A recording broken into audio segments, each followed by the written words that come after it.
You feel the sweat bead on your temple, a single drop tracing a slow path down your cheek before falling onto the vellum of the ledger. It smears the ink just slightly, a tiny imperfection in a column of perfect black numbers. Outside, the air in New Augsburg is thick enough to drink, a humid cocktail of jungle rot, wood smoke, and the distant metallic tang of the forges. The screech of a parrot cuts through the heavy air, a sound so alien to your Swabian ears that even after 2 years it makes you flinch. This is the capital of Klein Venedig, the jewel of the Welser family's enterprise, and it is a place built on unforgiving arithmetic. Your name is Ulrich, and you are a clerk. You were sent from the counting houses of Augsburg, a city of bankers and merchants, to this sweltering outpost on the edge of the known world to do one thing: record the profits. And under the iron-willed administration of Governor Konrad von Richter, the profits are substantial. This was not always the case. When you first arrived, the colony was a ruin in the making, a fever dream of desperate men led by adventurers who spoke only of a golden city, of El Dorado. They marched into the green hell of the interior, chasing myths, and returned skeletal, half-mad, or not at all. They brought back stories of endless swamps and hostile tribes, but never gold. The previous governor, Georg von Speyer, died with the word Zeeper on his lips, a phantom king of a phantom city. The Welser family, back in the cool, stone halls of their bank, were on the verge of writing off the entire venture as a catastrophic loss. Another failed dream swallowed by this vast, indifferent continent. Then came Konrad von Richter. He was not an adventurer. He was a manager, a former quartermaster in the Emperor's Italian campaigns. Von Richter was a man who saw the world not as a map of potential glory, but as a balance sheet. He was of medium height, with a face that seemed permanently carved from granite and pale, calculating eyes that missed nothing. He did not speak of God or glory. He spoke of yields, logistics, and labor allocation. On his first day, he assembled the ragged survivors of the last El Dorado expedition. You stood at the back, quill and parchment ready, expecting a speech to stir the soul. Instead, you witnessed an audit. Von Richter held up the colony's charter, granted by Emperor Charles V himself. This document, he began, his voice flat and devoid of passion, grants the Welser family the right to exploit the resources of this land. It does not command us to chase fairy tales. The pursuit of El Dorado is officially and permanently concluded. A murmur of disbelief and anger ran through the assembled men. They had suffered, bled, and died for that golden dream. Von Richter's gaze swept over them, silencing the dissent. Your suffering, he stated, was a poor investment. From this day forward, our efforts will be directed toward tangible, predictable, and profitable assets. We are not conquistadors. We are a commercial enterprise. That was the turning point. The point of divergence from which this world, your world, began to flow in a new direction.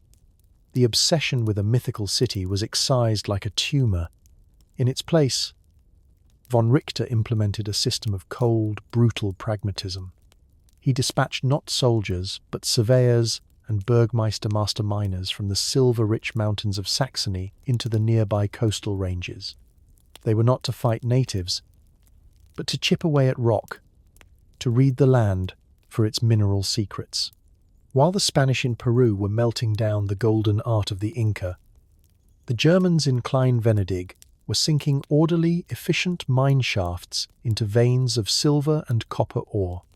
The real gold, von Richter understood, was not a city but a system.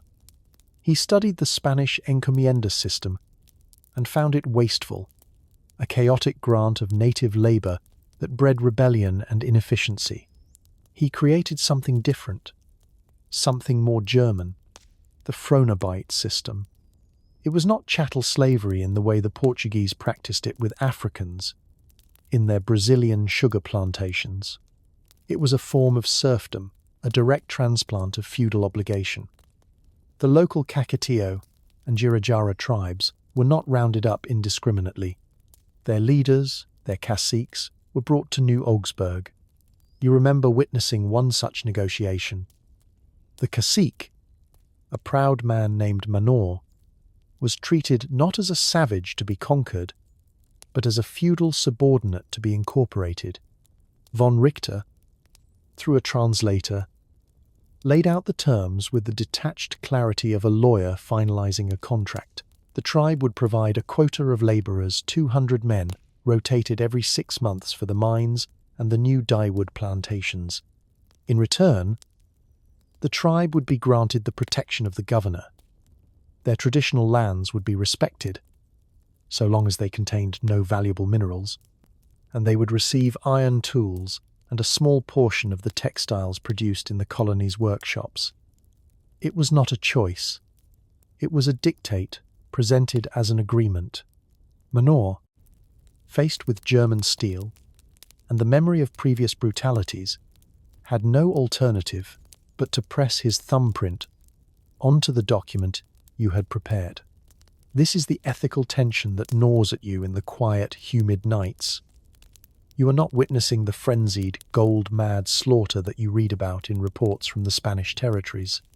This is something colder, more insidious. It is the systematization of subjugation. The native peoples are not being eradicated in a fit of passion. They are being integrated into the colonial machine as a permanent underclass. Their lives and labor recorded in the same ledgers as barrels of salted fish and cords of wood. Their humanity is being rendered down into a quantifiable resource. Is this order, this chillingly rational exploitation, a greater evil than the chaotic barbarism of the Spanish? You do not know the answer, but you write the numbers in your ledger, and you feel a profound sense of disquiet. Each stroke of your quill feels like a nail in a coffin you cannot see. The unexpected twist in this grand colonial experiment is the source of its success: boredom. The men no longer march into the jungle with visions of golden temples. Instead, they oversee shifts in the silver mines. They manage the cutting of logwood. They learn crop rotation for the new fields of indigo and cotton. Life in Klein Venedig has become predictable, methodical, and for the Germans, deeply profitable. The romance of the New World has been replaced by the rhythm of the German Guildhall and the counting house. This ruthless efficiency has turned a failing outpost into the Holy Roman Empire's most valuable overseas asset. Silver, not gold, flows back to Europe in the holds of Welser ships, not the vast, empire-making torrents the Spanish pull from Potosi, but a steady, reliable stream that shores up the Welser bank, funds the emperor's armies against the French and the Turks, and, crucially, turns the heads of other German princes. They see that colonization does not have to be a gamble on a city of gold. It can be a calculated investment. It can be a business. You close your ledger as the tropical dusk falls with its usual suddenness. The numbers for the quarter are complete. 3 tons of refined silver, 900 bolts of cotton cloth, and 2,000 barrels of crushed cochineal for dye. A 70% return on investment for the Augsburg office. You look out the window of your small, meticulously organized office. You see the neat grid of streets, the stone and timber warehouses, the Lutheran church whose steeple looks so starkly out of place against the lush green mountains. You see a Kakatio work crew marching in disciplined file back to their barracks, their movements synchronized, their faces blank. This is the world being built here. A world of order, of profit, of quiet, soul-crushing efficiency. And it is working. the success of the Augsburg enterprise is a beacon. It is a proof of concept. Back in the fragmented, quarrelling lands of the Holy Roman Empire, dukes, electors, and margraves are taking notice. They too have merchants in need of markets, treasuries in need of silver, and landless peasants in need of a place to go. The seed of a new idea has been planted. An American destiny that will not be English or Spanish, but German. It will not be a quest for glory or a mission for God, but a vast continental business plan. And you, Ulrich, a humble clerk, are recording its genesis, one number at a time. The cold is the first thing that tells you this is not the land of the Welsers. You stand on the foredeck of the Adler von Spandau, the North Atlantic wind cutting through your woolen doublet, and you taste salt and pine, not jungle flowers and rot. It is late autumn, 1588. Below you, the waters of this vast placid bay are the colour of slate. The shoreline is an unbroken wall of trees, their leaves a riot of gold and blood red against the dark green of the pines. This is a different world, a colder, harder, and, your commander insists, more valuable world. Your name is Klaus, and you are a Feldmesser, a military surveyor in the service of Joachim Friedrich, the Elector of Brandenburg. You were trained to measure angles, calculate distances, and impose the clean, rational lines of a fortress onto the messy chaos of the earth. You are here because the silver flowing from Klein Venedig into the coffers of the Welser Bank has awakened a new hunger in the princes of the Holy Roman Empire. The Augsburg bankers proved that America could be profitable. Now, the Hohenzollern dynasty intends to prove that it can be a tool of state power. The man standing beside you at the railing is Baron Otto von der Goltz. He is the Governor-General of this new enterprise, and he is the physical embodiment of the Brandenburg spirit. Where Conrad von Richter in the south was a manager, von der Goltz is a soldier. His face is a network of scars from the wars in the Netherlands. His posture is ramrod straight, and his eyes assess this new continent, not for its potential wealth, but for its tactical possibilities. He sees river mouths as defensive positions, hills as artillery platforms, and this endless forest as a strategic resource. "Look at it, Herr Schmidt," he says, his voice a low rumble. He does not point at the beauty of the autumn colours. He points at the trees themselves. Oak for planking, pine for masts, straight and tall. In Europe, a prince would kill for a forest like this. Here, it is simply waiting to be harvested. He sees a lumber yard, not a landscape. This expedition is nothing like the early Welser gamble. It is a state project, meticulously planned and funded by the electoral treasury. Your holds are not filled with trinkets for trade, but with iron tools, disassembled sawmills, cannons and bricks for the foundations of a fortress whose schematics you have already memorized. The 300 souls aboard this ship and its 2 escorts are not adventurers seeking gold, but soldiers, engineers, blacksmiths, and farmers, each with a specific function, each part of a well-oiled machine. This is the new march, Neumark, a new borderland for a rising German power. When you make landfall, there is no hesitation, no debate. Baron von der Goltz selects a defensible peninsula at the mouth of a wide river, precisely as the military planners in Berlin had instructed. He unrolls a map, not a map of this land, which does not yet exist, but a theoretical diagram of the ideal colonial fortress. Here, he declares, driving a stake into the soil, the bastion will face the river. The barracks will be here. The sawmill will be situated upstream, using the current for power. Begin. And so it begins. Not with a prayer, but with an order. The sound that fills the next weeks is not the murmur of hopeful settlers, but the rhythmic crack of axes and the shouts of foremen. You are at the centre of it, your surveyor's chain and quadrant flashing in the pale autumn Sunday. You are not exploring, you are measuring. You are not discovering, you are imposing. You take the wild, untamed land and you chain it to the grid. You lay out the streets of the future settlement of Christburg at perfect right angles. You site the cannon emplacements for overlapping fields of fire. It is a fortress of logic on a shore of chaos. The local inhabitants, the people of the Powhatan Confederacy, watch from the edges of the forest. They are tall, silent figures, their curiosity warring with their suspicion. The Spanish would have charged them with cavalry. The English, in their failed Roanoke colony to the south only a few years earlier, would have tried a clumsy mix of trade and intimidation. Baron von der Goltz does something different. He treats it as a diplomatic formality between states. He invites their leader, a powerful werewolf, to a parley. The Baron, in his polished steel cuirass, receives the chief, who wears a mantle of feathers, through a terrified Dutch sailor who claims to know a few words of their Algonquian tongue. The Baron lays out his terms. They are the terms of a European feudal lord. The Powhatan people will acknowledge the sovereignty of the Elector of Brandenburg. In exchange for an annual tribute of corn and furs, they will be granted the protection of the fortress of Christburg and designated as official vassals of the electorate. Their lands will be demarcated. You are tasked with drawing this line on a map, and they will not cross it without permission. This is the unexpected twist born of German rigidity. The Baron cannot conceive of a political reality outside his own.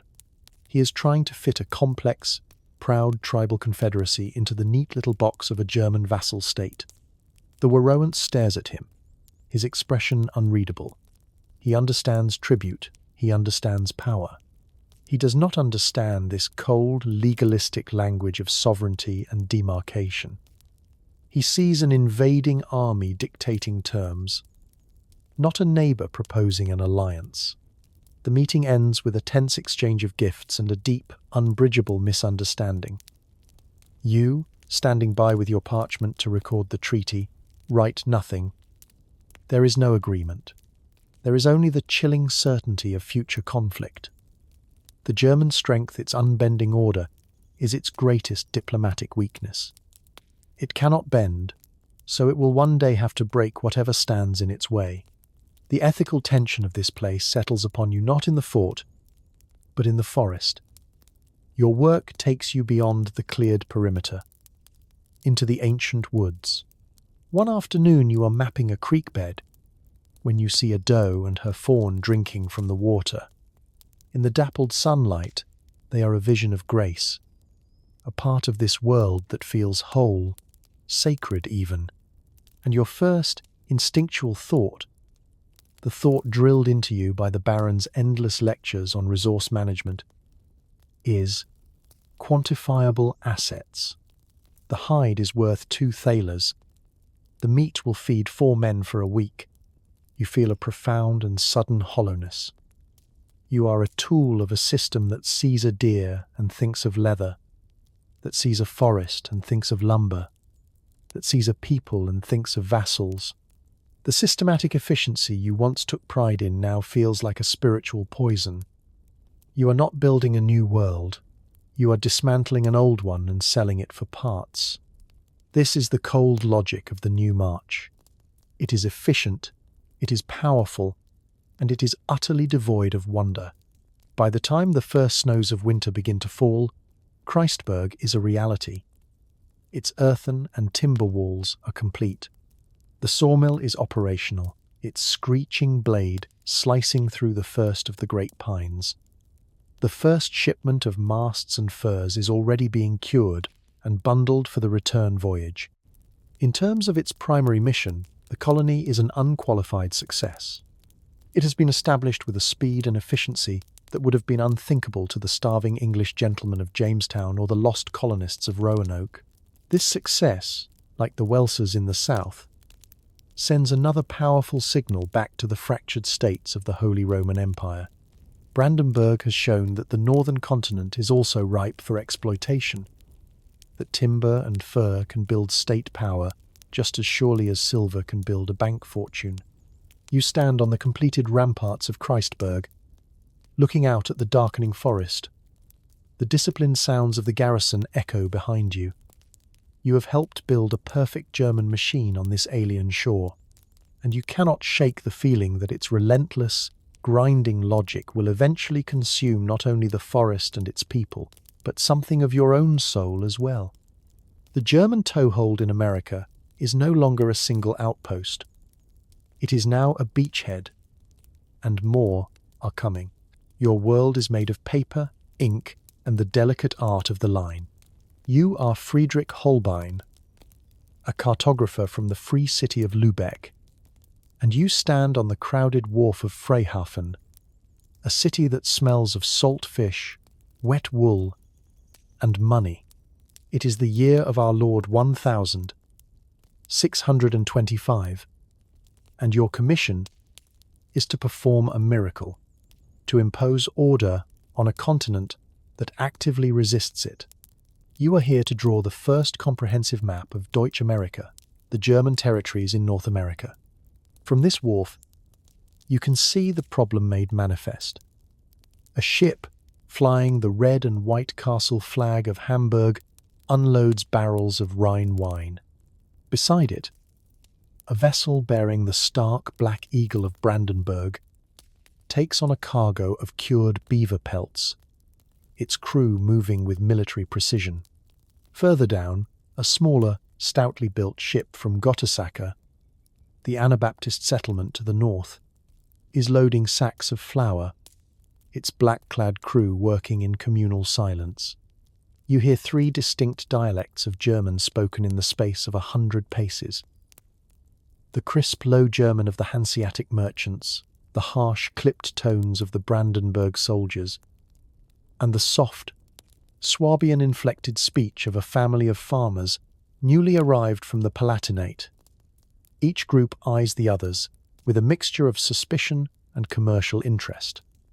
This is not one people in a new land. It is a dozen Germanys, glaring at each other across a harbour. Your employers, a consortium of Augsburg banking houses grown rich on the Welser's southern silver, desire a map that shows a solid, contiguous, and profitable German presence. They want clean borders, clearly labelled territories, and a sense of unified purpose they can present to their investors. What you have found is a patchwork quilt sewn by drunks. Freyhafen itself is the perfect example.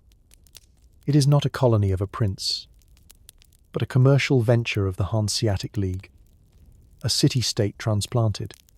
It is governed by a council of merchants whose only law is the sanctity of the contract, and whose only scripture is the ledger book. There is a Lutheran church, yes, but it is dwarfed by the new stock exchange building. Here, a man's worth is measured by his credit, not his creed or his lineage. Last month you travelled south to survey the border with Neumark. The journey was a descent into a different reality. You left Freyhafen, where a dispute is settled by arbitration and a fine. You crossed the unmarked, theoretical line of the Grenzmark River, and you were suddenly in a land governed by the Elector of Brandenburg's military code. A sentry, his face blank with discipline, demanded your travel papers. Your Hanseatic writ of passage was dismissed with a sneer. Only the Elector's seal was recognised. You saw a farmer being flogged in a village square for failing to meet his grain quota for the territorial garrison. In Christburg, the capital, you saw not merchants in the taverns, but grim-faced officers of the Landesverteidigung, the territorial defence force, their conversations revolving around fortifications and native pacification campaigns. They were not building a business, they were securing a flank. Then you travelled north, into the rolling hills claimed by the Duke of Bavaria. The very air seemed to change. The severe, whitewashed Lutheran churches of the coast gave way to small, ornate Catholic chapels with onion-domed bell towers. This was Wittelsbachland, a slice of southern Germany carved into the American wilderness. Here, society was structured not around commerce or the military, but around the parish and the feudal estate. The colonists were not merchants or soldiers, but peasant farmers who owed fealty to the duke's appointed landholders. Their concerns were the harvest, the saints' days, and the tireless efforts of Jesuit missionaries, the black-robed Soldaten Christi, to convert the local Massachusetts tribes. You shared a meal in a tavern in their main settlement, Geisenfeld, where the beer was thick and dark, and the talk was of the Pope's health and the miracle performed by a local priest. To these people, the Brandenburgers to the south were dangerous heretics, and the merchants of Freihafen were godless mammon worshippers. This is the political landscape you are supposed to render in clean, confident lines. A military command, a merchant republic, and a feudal duchy, all claiming to be German, yet operating on entirely different principles. They use different currencies, the Hamburg mark, the Brandenburg thaler, the Bavarian gulden. They recognize different authorities. They pray to different aspects of the same god.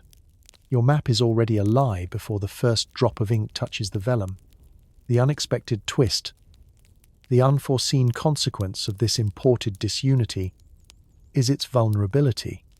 The German colonies are a fractured mirror of the Holy Roman Empire, and this weakness is being ruthlessly exploited. In a Freihafen tavern, you sat in a darkened corner and listened to a conversation that chilled you to the bone. A Lübeck merchant was finalizing a deal with a Dutch captain from New Amsterdam, the small but aggressive trading post to the west. The deal was for 500 muskets.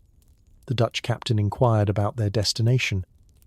The Lübeck merchant, with a shrug that valued profit above all else, replied, "The Iroquois. They pay in prime winter pelts." The Iroquois, a powerful native confederacy currently engaged in a brutal border war with the Bavarians of Wittelsbachland. You are witnessing a German merchant from a German city arming the enemies of another German colony for profit. The Dutch, walled in by this chaotic German expansion, have found the chink in the armour. They cannot defeat the Germans with force, so they use commerce as a weapon, playing one German state against the other, fanning the flames of their ancient rivalries. The very fragmentation that fueled this colonial rush now threatens to be its undoing. And in this, you find your ethical tension. You sit at your large oak table, the candlelight flickering across your unfinished map. Your employers want a single colour, a bold imperial yellow, to designate the German territories. They want a map that proclaims unity, strength, and a manifest destiny for the German people in this new world.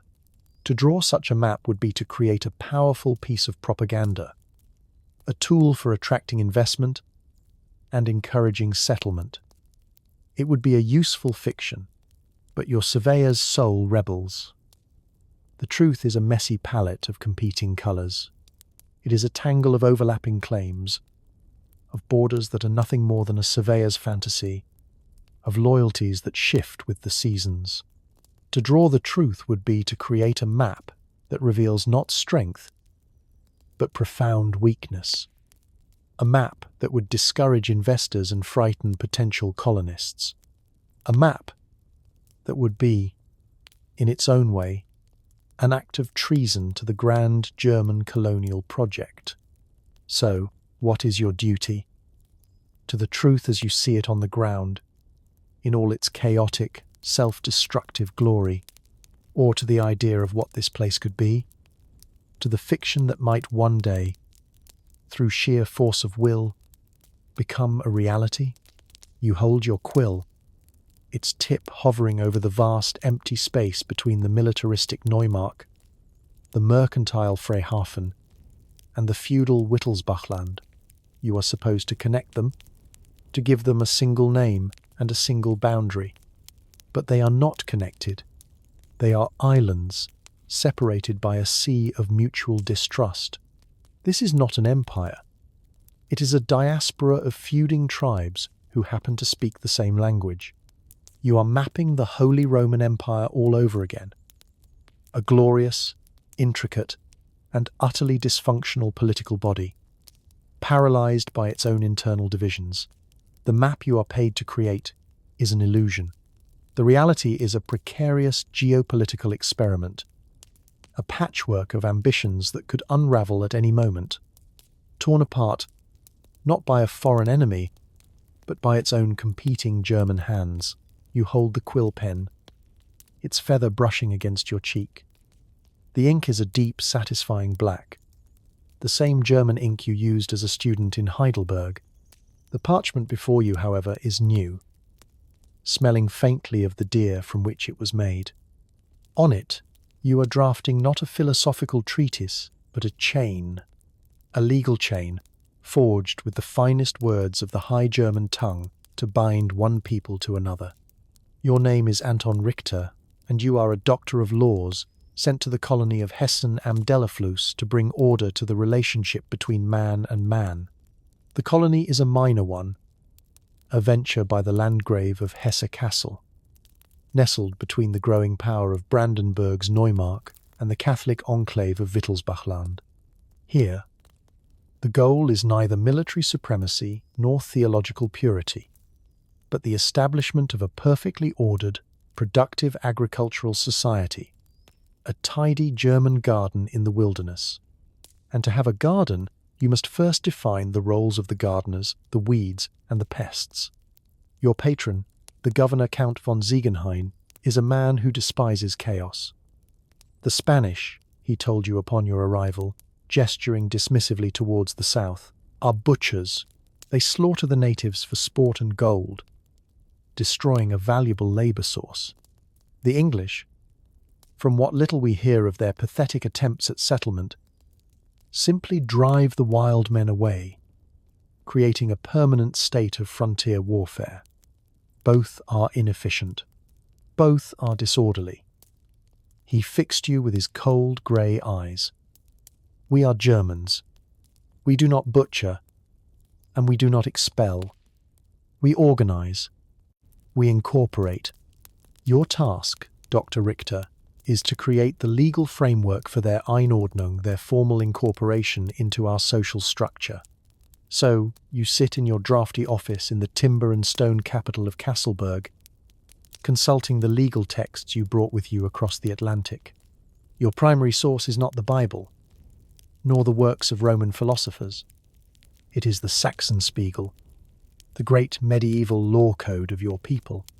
In its pages are the ancient rules governing the relationships between lords and vassals, between the landed and the landless, between the free and the unfree.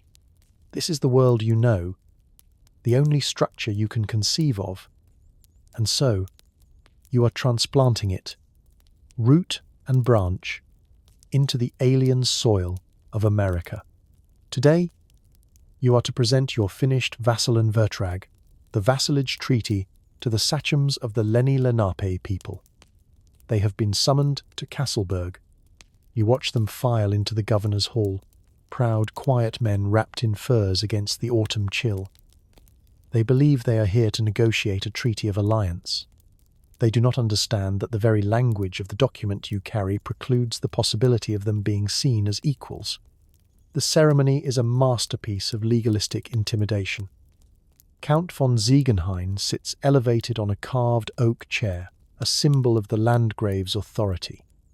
You stand to his right, the treaty in your hand. Through a nervous translator, you begin to read. You speak of the Landgrave's magnanimity and his desire for peace and order. You speak of his offer of protection against their enemies, the warlike Susquehannock. And then you come to the price of this protection. The Lenape clans will be granted title to their ancestral lands, their villages, and their hunting grounds. You see a flicker of relief in the eyes of the led sachem, Tamanend. But the title is a Lainsgut, a fief. It is held from the Landgrave, not by inherent right.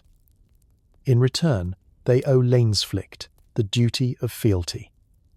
This duty has concrete forms: an annual tribute, 200 prime beaver pelts, and 1,000 fathoms of wampum. Furthermore, they are subject to the Herban, the military levy.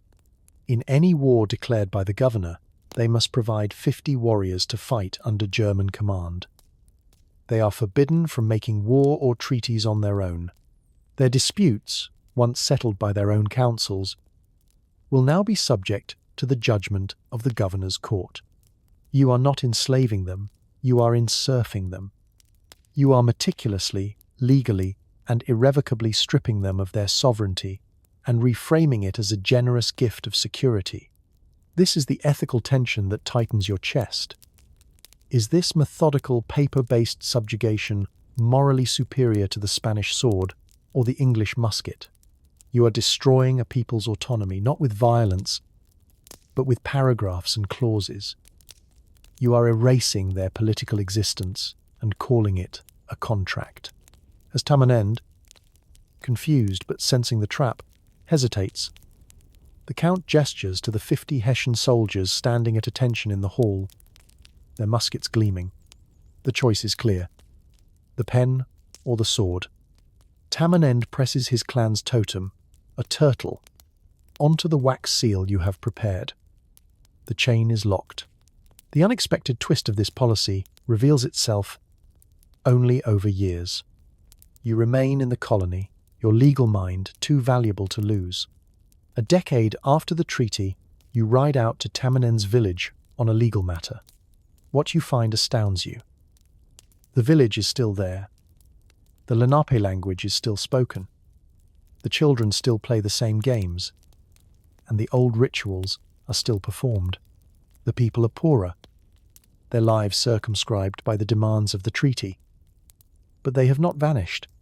In the English territories of our timeline, the inexorable push of settlers created a frontier, a line of conflict that constantly moved westward, forcing tribes to relocate, assimilate, or be annihilated. The English wanted the land, not the people. The German feudal model, however, wants the people precisely where they are. They are a necessary part of the social and economic structure. They are the lowest rung of the feudal ladder, a distinct and permanent caste. The Vassallenvertrag, the very instrument of their subjugation, has also become a bulwark against their physical destruction. It has fossilized their communities, locking them into the landscape as a legally defined, subordinate part of the colonial world. There is no vanishing Indian myth in Hessenum de Leflus. The Lenape are a constant, visible presence. They are the hunters who provide the furs for export, the soldiers who fight in the brutal border skirmishes with the Swedes on the southern river, the labourers on the fringes of the German farms. They are a permanent underclass, integrated yet segregated. Their existence a daily reminder of the foundation upon which this orderly German society is built. The Indian problem is not a frontier issue. It is a domestic, social one, woven into the very fabric of the colony. You look at the copy of the treaty you keep in your office. Its Latin script, so clear and logical. It is a work of art, a perfect application of ancient German law to a new situation. It achieved its goal with ruthless efficiency. It brought order. But it is the order of a cage. It preserved the body of the Lenape people while slowly strangling their soul, creating a society that is stable, multi-tiered, and founded on a profound and permanent injustice that everyone sees, acknowledges, and accepts as the natural order of things. You remember the smell. You try not to, but it clings to the inside of your mind, a permanent stain. It is the smell of burning thatch, roasting meat that was not animal, and the metallic sweetness of blood spilled on frozen earth. That is the smell of the Germanies you left behind. That is the smell of the Palatinate in the year of the Lord 1634, a land scoured by the armies of God, each claiming to be the one true faith while serving the one true devil, war. Your name is Jacob, and you are a tiller of soil, or you were. Now, on the deck of this stinking, overcrowded ship, you are a pilgrim. You are a refugee. You are a member of the Brethren, a follower of Menno Simons. And for that, you are an outcast. In the eyes of the Lutherans, you are a heretic. In the eyes of the Catholics, you are a demon. Both hunted you, your family, your community, with a fervour that left your village a smoking ruin and your heart a cold stone. The 30 Years' War, the great convulsion of faith and blood that is tearing the Holy Roman Empire apart, is not an event you read about in pamphlets. You have felt its teeth. You saw Swedish dragoons, fellow Protestants, stable their horses in your church. You saw the Emperor's Croats impale your neighbour for hiding a loaf of bread. You learned the hard lesson that when the angels of wrath descend, they do not check baptismal records. They simply kill. So you fled. You and the 500 survivors of your community sold what little you had, purchased passage from a godless Hanseatic captain in Amsterdam, and set your faces toward the one place that offered a sliver of hope, America. The stories that trickled back to your ravaged homeland were not of gold or glory, but of something far more precious. Empty land where a community could be built from scratch, far from the princes and popes and their endless, bloody disputes. You are not alone. This ship is one of a dozen in this fleet, and this fleet is one of many. The war in Europe has opened a floodgate. The established colonies, the military outposts of Brandenburg, the feudal estates of Hesse, the merchant republics of the Hans have become magnets for the displaced and the desperate. What began as a trickle of state-sponsored settlers has become a torrent of human misery seeking refuge. Calvinists whose churches were burned by Bavarian Catholics, Lutherans whose towns were sacked by imperial Spaniards, and radical sectarians like yourself, hunted by everyone. A whole generation of Germans, brutalized by 2 decades of apocalyptic warfare, is now pouring onto the shores of America. You are making landfall now, not in one of the established ports, but in a quiet cove 2 days' sail north of the Bavarian colony of Wittelsbachland. This land has been purchased with what little silver you had from the Pawtucket people. You call your new home Friedenfeld, the field of peace. There is no governor here, no duke's magistrate, no garrison. Your only law is the scripture. Your only authority is the council of elders. You are building not a colony, but a congregation, a fortress of faith against a fallen world.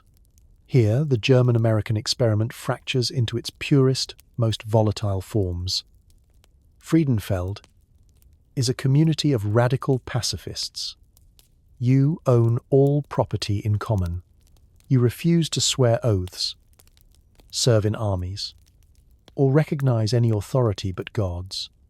To the south of you, a different group of refugees has established the Palatine freeholds. They are grim, militant Calvinists, followers of a harsh creed who believe they are the new Israelites in a new Canaan.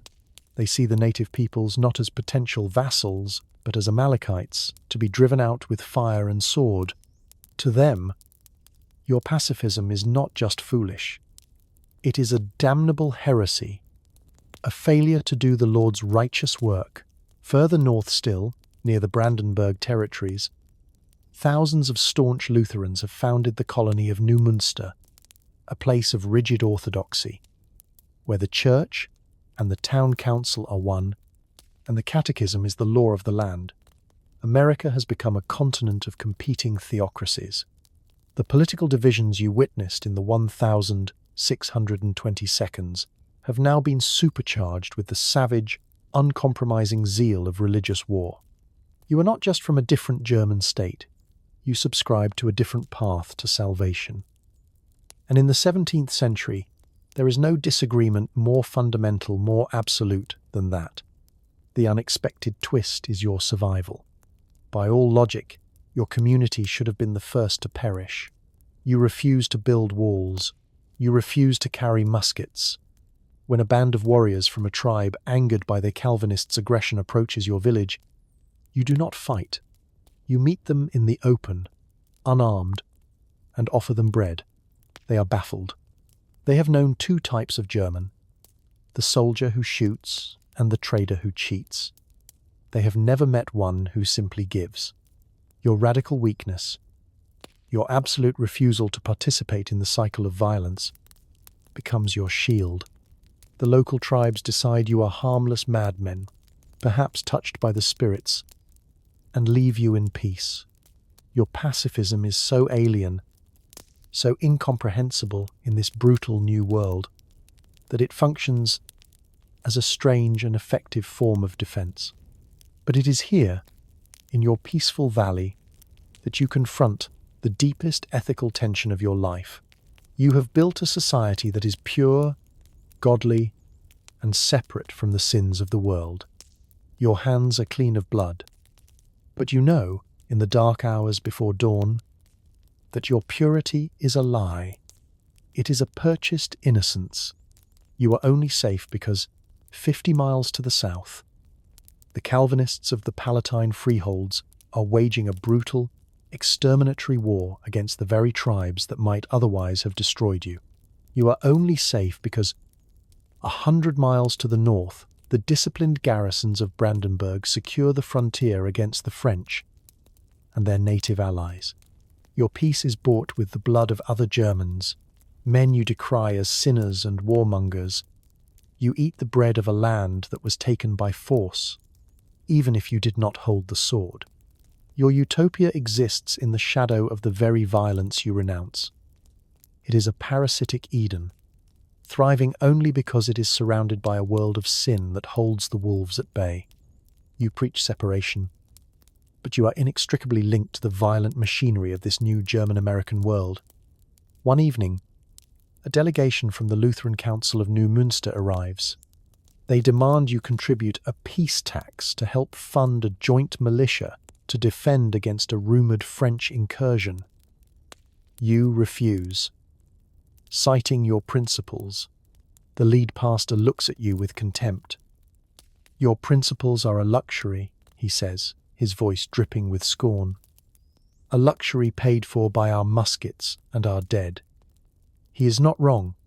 You stand on the hill overlooking Friedenfeld as the sun sets. The light bathes the neat fields, the simple timber houses, the communal barn. You hear the sound of hymns rising in the evening air, a sound of pure and simple faith. You have escaped the wars of Europe. You have built your city of God in the wilderness. But there is no escaping the world. You have simply found a quieter corner of it, a corner swept clean by the sins of others. The American dream of a new beginning, you realize, is the most seductive lie of all. You cannot wash the world from your hands. You can only pretend not to see the stains. The world, you have come to believe, is shaped by closed doors. You sit on a high stool in a drafty Leadenhall Street office, the air thick with the smell of coal smoke and damp wool. Your name is Edmund, and you are a junior secretary for the Governor and Company of Merchants of London trading into the East Indies. A grand title for a company that feels, on most days, like a desperate gamble. Before you is a map of the world, newly printed, its colours still sharp. And on that map, one door is firmly, irrevocably shut. You trace the coastline of North America with a finger. It is a tapestry of alien, guttural names. Neumark, Wittelsbachland, Freihafen, Hessen, am Delafluss. The reports from the few English ships that dare to probe that coast are all the same. They tell of disciplined German garrisons, of a constant stream of refugee ships from the continental wars, of a land already teeming with a hardy, stubborn people who have no room for English ambitions. Sir Walter Raleigh's last desperate venture to the southern coast a generation ago was not lost to mystery. It was annihilated by a Brandenburg patrol out of Christburg. The dream of a New England, a Virginia, a place for English dissenters and landless second sons, died before it was ever truly born. That great, empty continent, The prize that Spain and Portugal had somehow missed was seized by a dozen quarrelling but tenacious German hands. So the Lion of England, restless and hungry, finds itself adrift. Its westward gaze is blocked by a wall of German settlement. Its ambitions, thwarted in one direction, must flow in another. They turn inward with a terrible new focus, and they turn eastward with a cold and calculating avarice. The history of your people, the very soul of your nation, is being rewritten by that closed door. The inward turn you read about in letters from your elder brother Arthur. He is what you might have been, had America been open. A man of good birth, but no inheritance, seeking his fortune. His fortune is not to be made in the virgin forests of a new world, but in the ancient, blood-soaked bogs of Ireland. The plantation of Ireland is not a new policy, but it has acquired a terrifying new intensity. All the energy, all the capital, all the desperate, land-hungry men who in another world would have sailed for Jamestown or Plymouth are now funneled across the Irish Sea. Arthur's letters are not filled with tales of building a new society. They are field reports from a war of extermination. He writes of clearing the native Irish, the wild Gaels. He calls them from entire counties to make way for Protestant settlers. He describes a systematic campaign of crop burning and starvation, of driving men, women and children into the barren hills of Connacht. We are not planting a colony, he wrote in his last letter, the parchment still smelling of campfire smoke. We are scouring a platter. There can be no half measures. To leave the Gael in place is to leave a viper in the nursery. We must make a desert and call it an English peace. This is the real-world anchor, the plantation of Ulster, but metastasized into a policy for the entire island, pursued with the full, undivided attention of the English state. The energy that would have built Boston and Philadelphia is instead burning Cork and Galway. Here, in your London office, you witness the eastward turn. With the American dream dead, the East India Company is no longer a peripheral adventure for merchants seeking pepper and cloves. It is the sole remaining outlet for England's imperial ambitions. It is becoming an unofficial arm of the state. The men who sit on its board of directors are not just merchants. They are lords, parliamentarians, and confidants of the king. The discussions in these rooms have changed in your lifetime. 10 years ago, the talk was of shipping manifests, trade winds, and the price of nutmeg in Amsterdam. Now, the talk is of fortifications, of raising sepoy regiments, of playing one Indian prince against another. Your company is not merely trading in India, it is embedding itself into the decaying flesh of the Mughal Empire. The emperor in Delhi is a distant, decadent figure.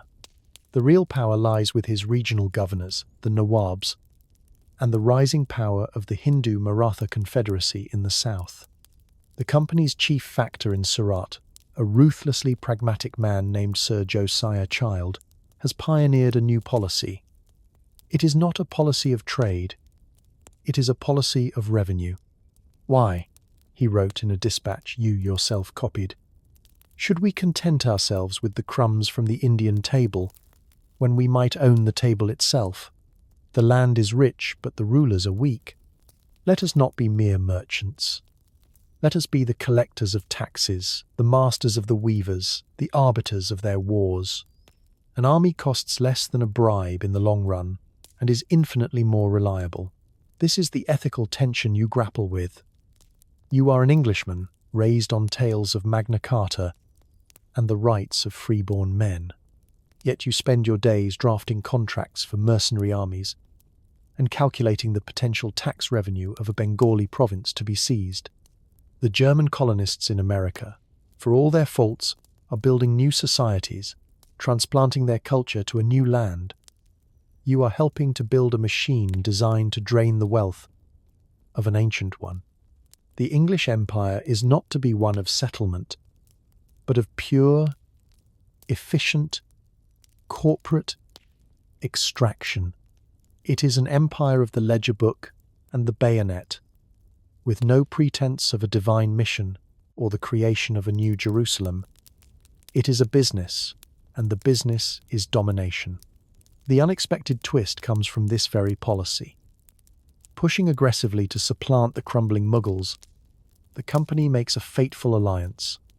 They begin to fund and arm the Marathas, seeing them as a convenient tool to shatter the emperor's authority in the rich provinces of the Deccan. It works with stunning speed. The Maratha horsemen, armed with English cannon and trained by English officers, sweep across central India. The Mughal power breaks, but the company, in its arrogance, has miscalculated. They believed they could control their proxy. Instead, they have replaced a weak, decadent foe with a vigorous, centralized, and fiercely ambitious one.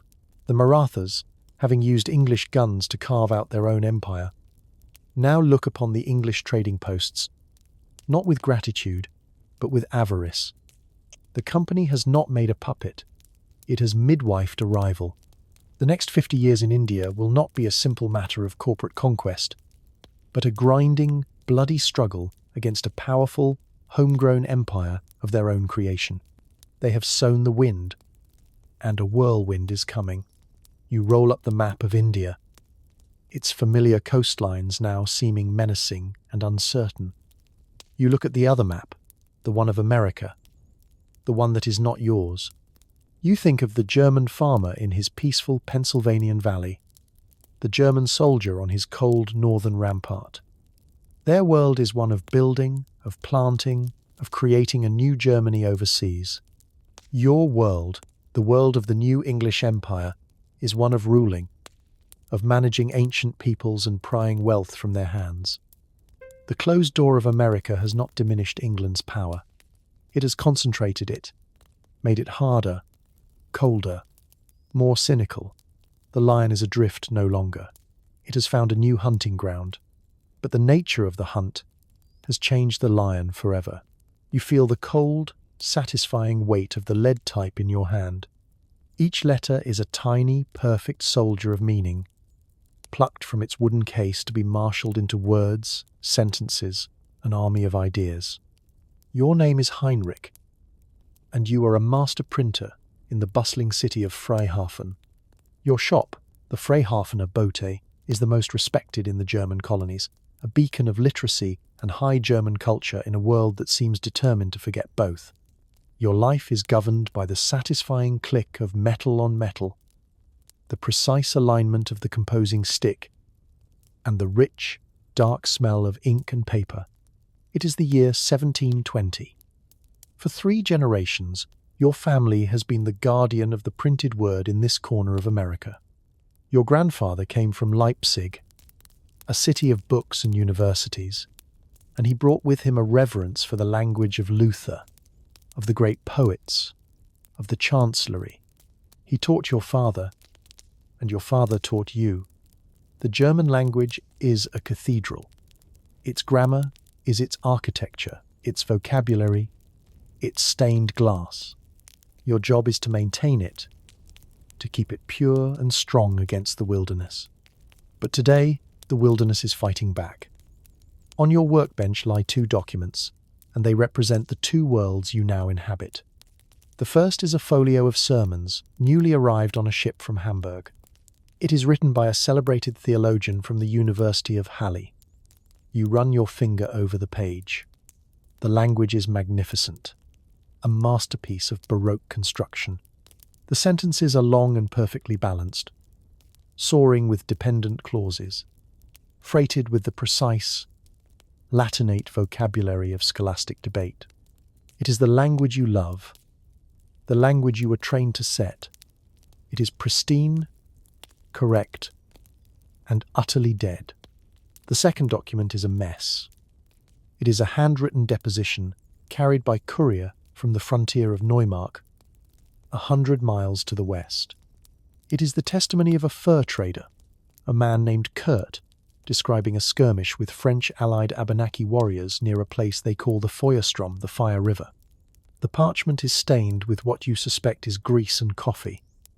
The handwriting is a barely legible scrawl, but it is the language itself that makes you recoil. It is a German you recognize from the streets and taverns of Freihafen, but which you have never dared to dignify with print. The grammar is a shambles. Where the genitive case should be das Haus des Mann, the house of the man, he uses the possessive dative, a peasant's construction, dem Mann sein Haus, to the man his house. The vocabulary is a bastardized soup. He speaks of fighting with a tomahawk, of wearing moccasins, of being ambushed by the enemy who crept through the Unterholz, undergrowth, as quiet as a skunk. He uses words you have never seen in a German dictionary, words that have sprouted from this new, alien soil. He describes the vast, silent plains as the Whiteland, the endless land, a term that carries a sense of awe and terror that has no equivalent in the tidy landscapes of the old country. This is Amerikaner Deutsch. It is the language that has been brewing in this continental pot for a century. The crisp, low German of the Hamburg merchants has blended with the harsh consonants of the Brandenburg soldiers and the soft vowels of the Palatine farmers. The linguistic distinctions of the Old World have eroded under the pressures of the frontier, ground down into a common, practical, and, to your educated ears, ugly vernacular. It is a language stripped of its finery, direct and brutal, made for giving orders, trading pelts, and describing danger. Your task is to print the fur trader's deposition for the newspaper, and here you face the ethical tension that defines your life's work. Do you correct the testimony? Do you elevate Kurt's raw, vital account into the proper High German that your grandfather would have demanded? To do so would be to preserve the purity of the language, to uphold the standards of civilization. It would be an act of cultural guardianship. But it would also be a lie. You would be silencing the authentic voice of this new world, dressing a frontiersman in the clothes of a university professor. The terror and immediacy of his account would be lost, translated into something stately and false. Or do you print it as it is written? Do you allow this corrupt dialect, this Amerikaner Deutsch, to stain the pages of your newspaper? To do so would be to legitimize it, to admit that the cathedral of your language is not an immutable monument, but a living, changing thing. It would be a betrayal of your training, an insult to the memory of your ancestors. And yet, when you read Kurt's words aloud, in all their grammatical impurity, you feel the chill of the forest. You hear the snap of a twig. You smell the gunpowder. His language is alive. The theologian's is a beautiful corpse. That evening, you walk to a tavern by the docks, your mind a turmoil of conflicting duties. The place is crowded, noisy, and thick with tobacco smoke.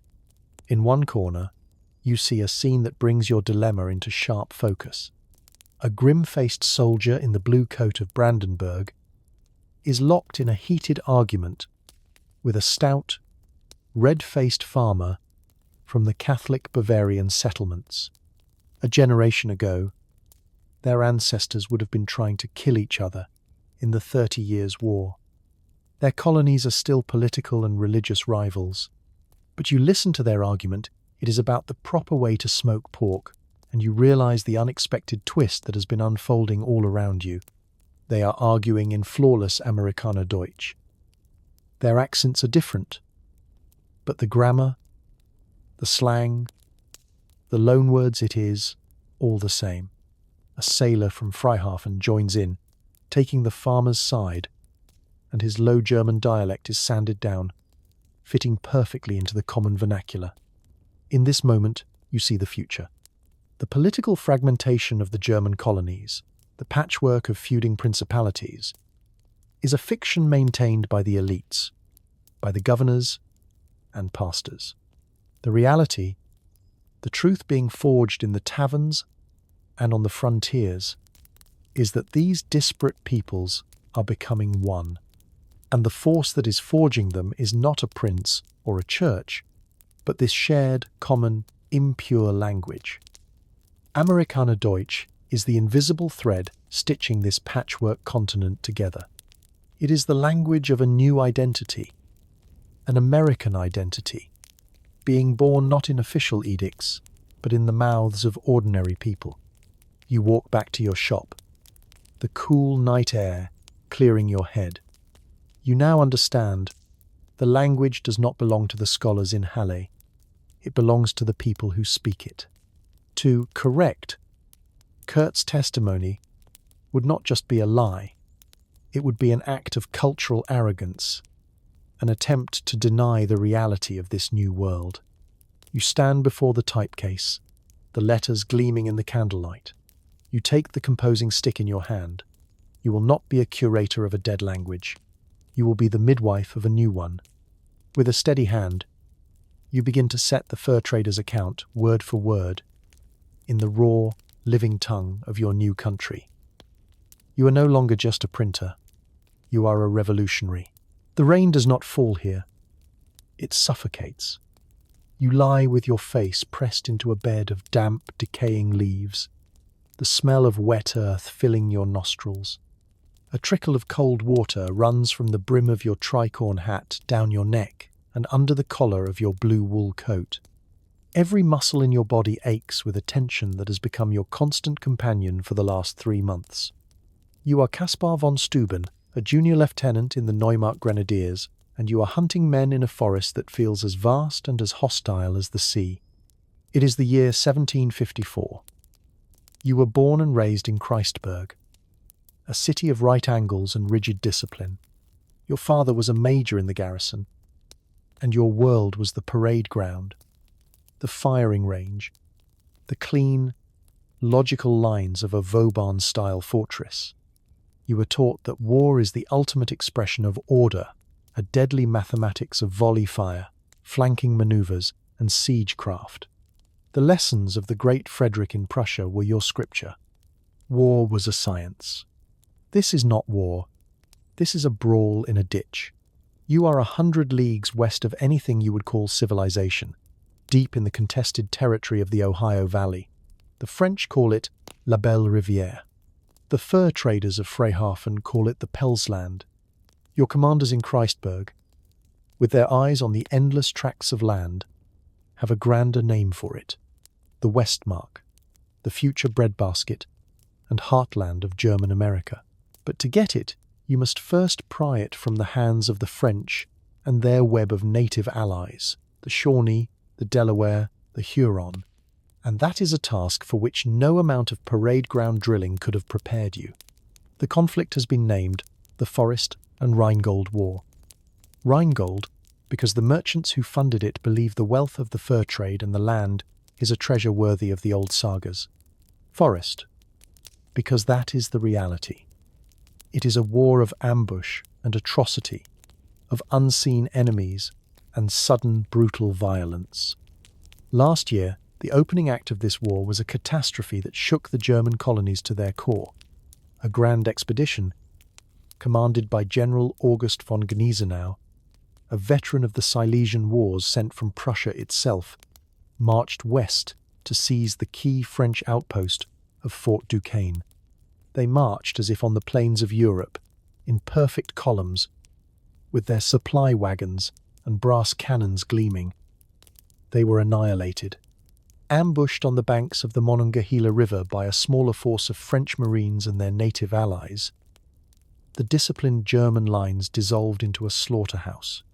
General von Gneisenau himself was carried from the field, mortally wounded. The science of European warfare had failed its first bloody test against the chaos of the American wilderness. The defeat sent a shockwave of terror and humiliation through the patchwork of German states. For the first time, they were faced with a common existential threat. And so, they did the most German thing imaginable. They convened a committee. A Reichstag in miniature was held in the neutral city of Freyhafen.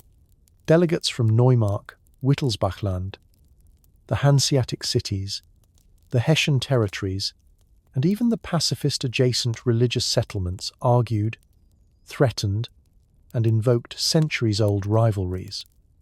The Bavarians refused to serve under a Prussian commander. The merchants of Freihafen would only contribute money, not men.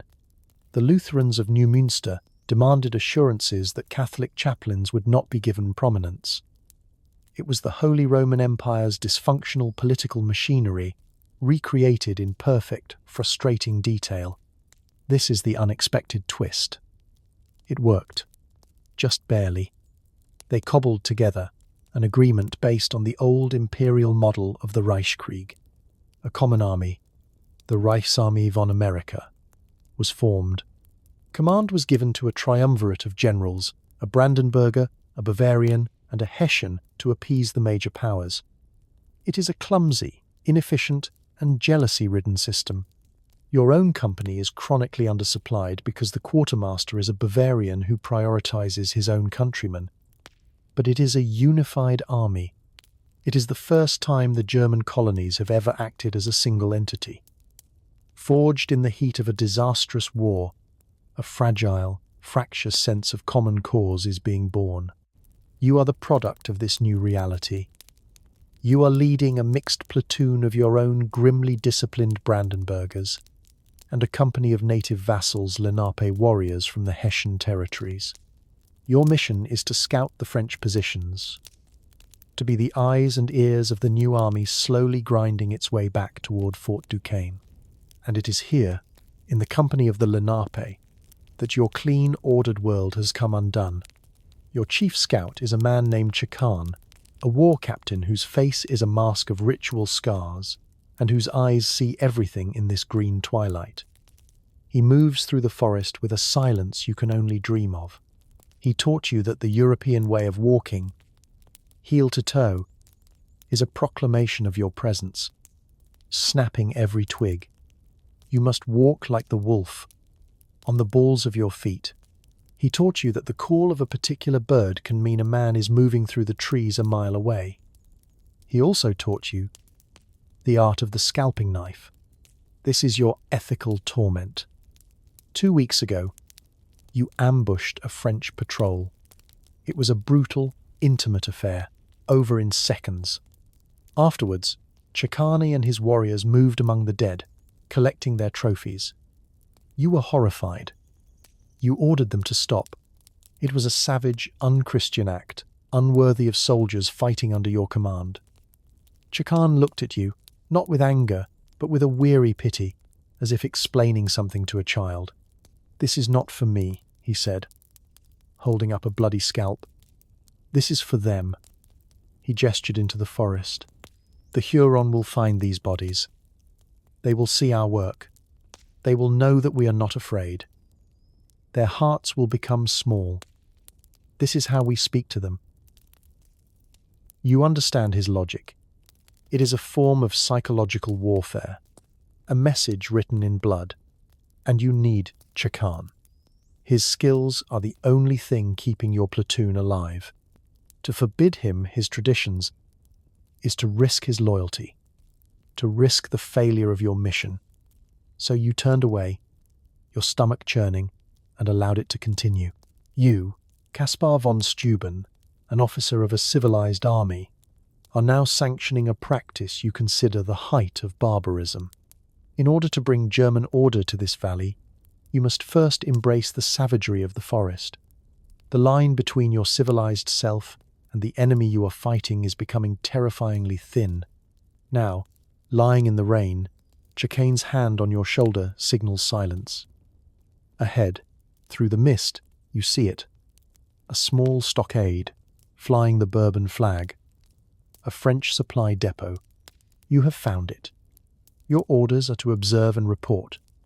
But your small force has the advantage of surprise. You could take it, disrupt the French supply line, and win a small but significant victory.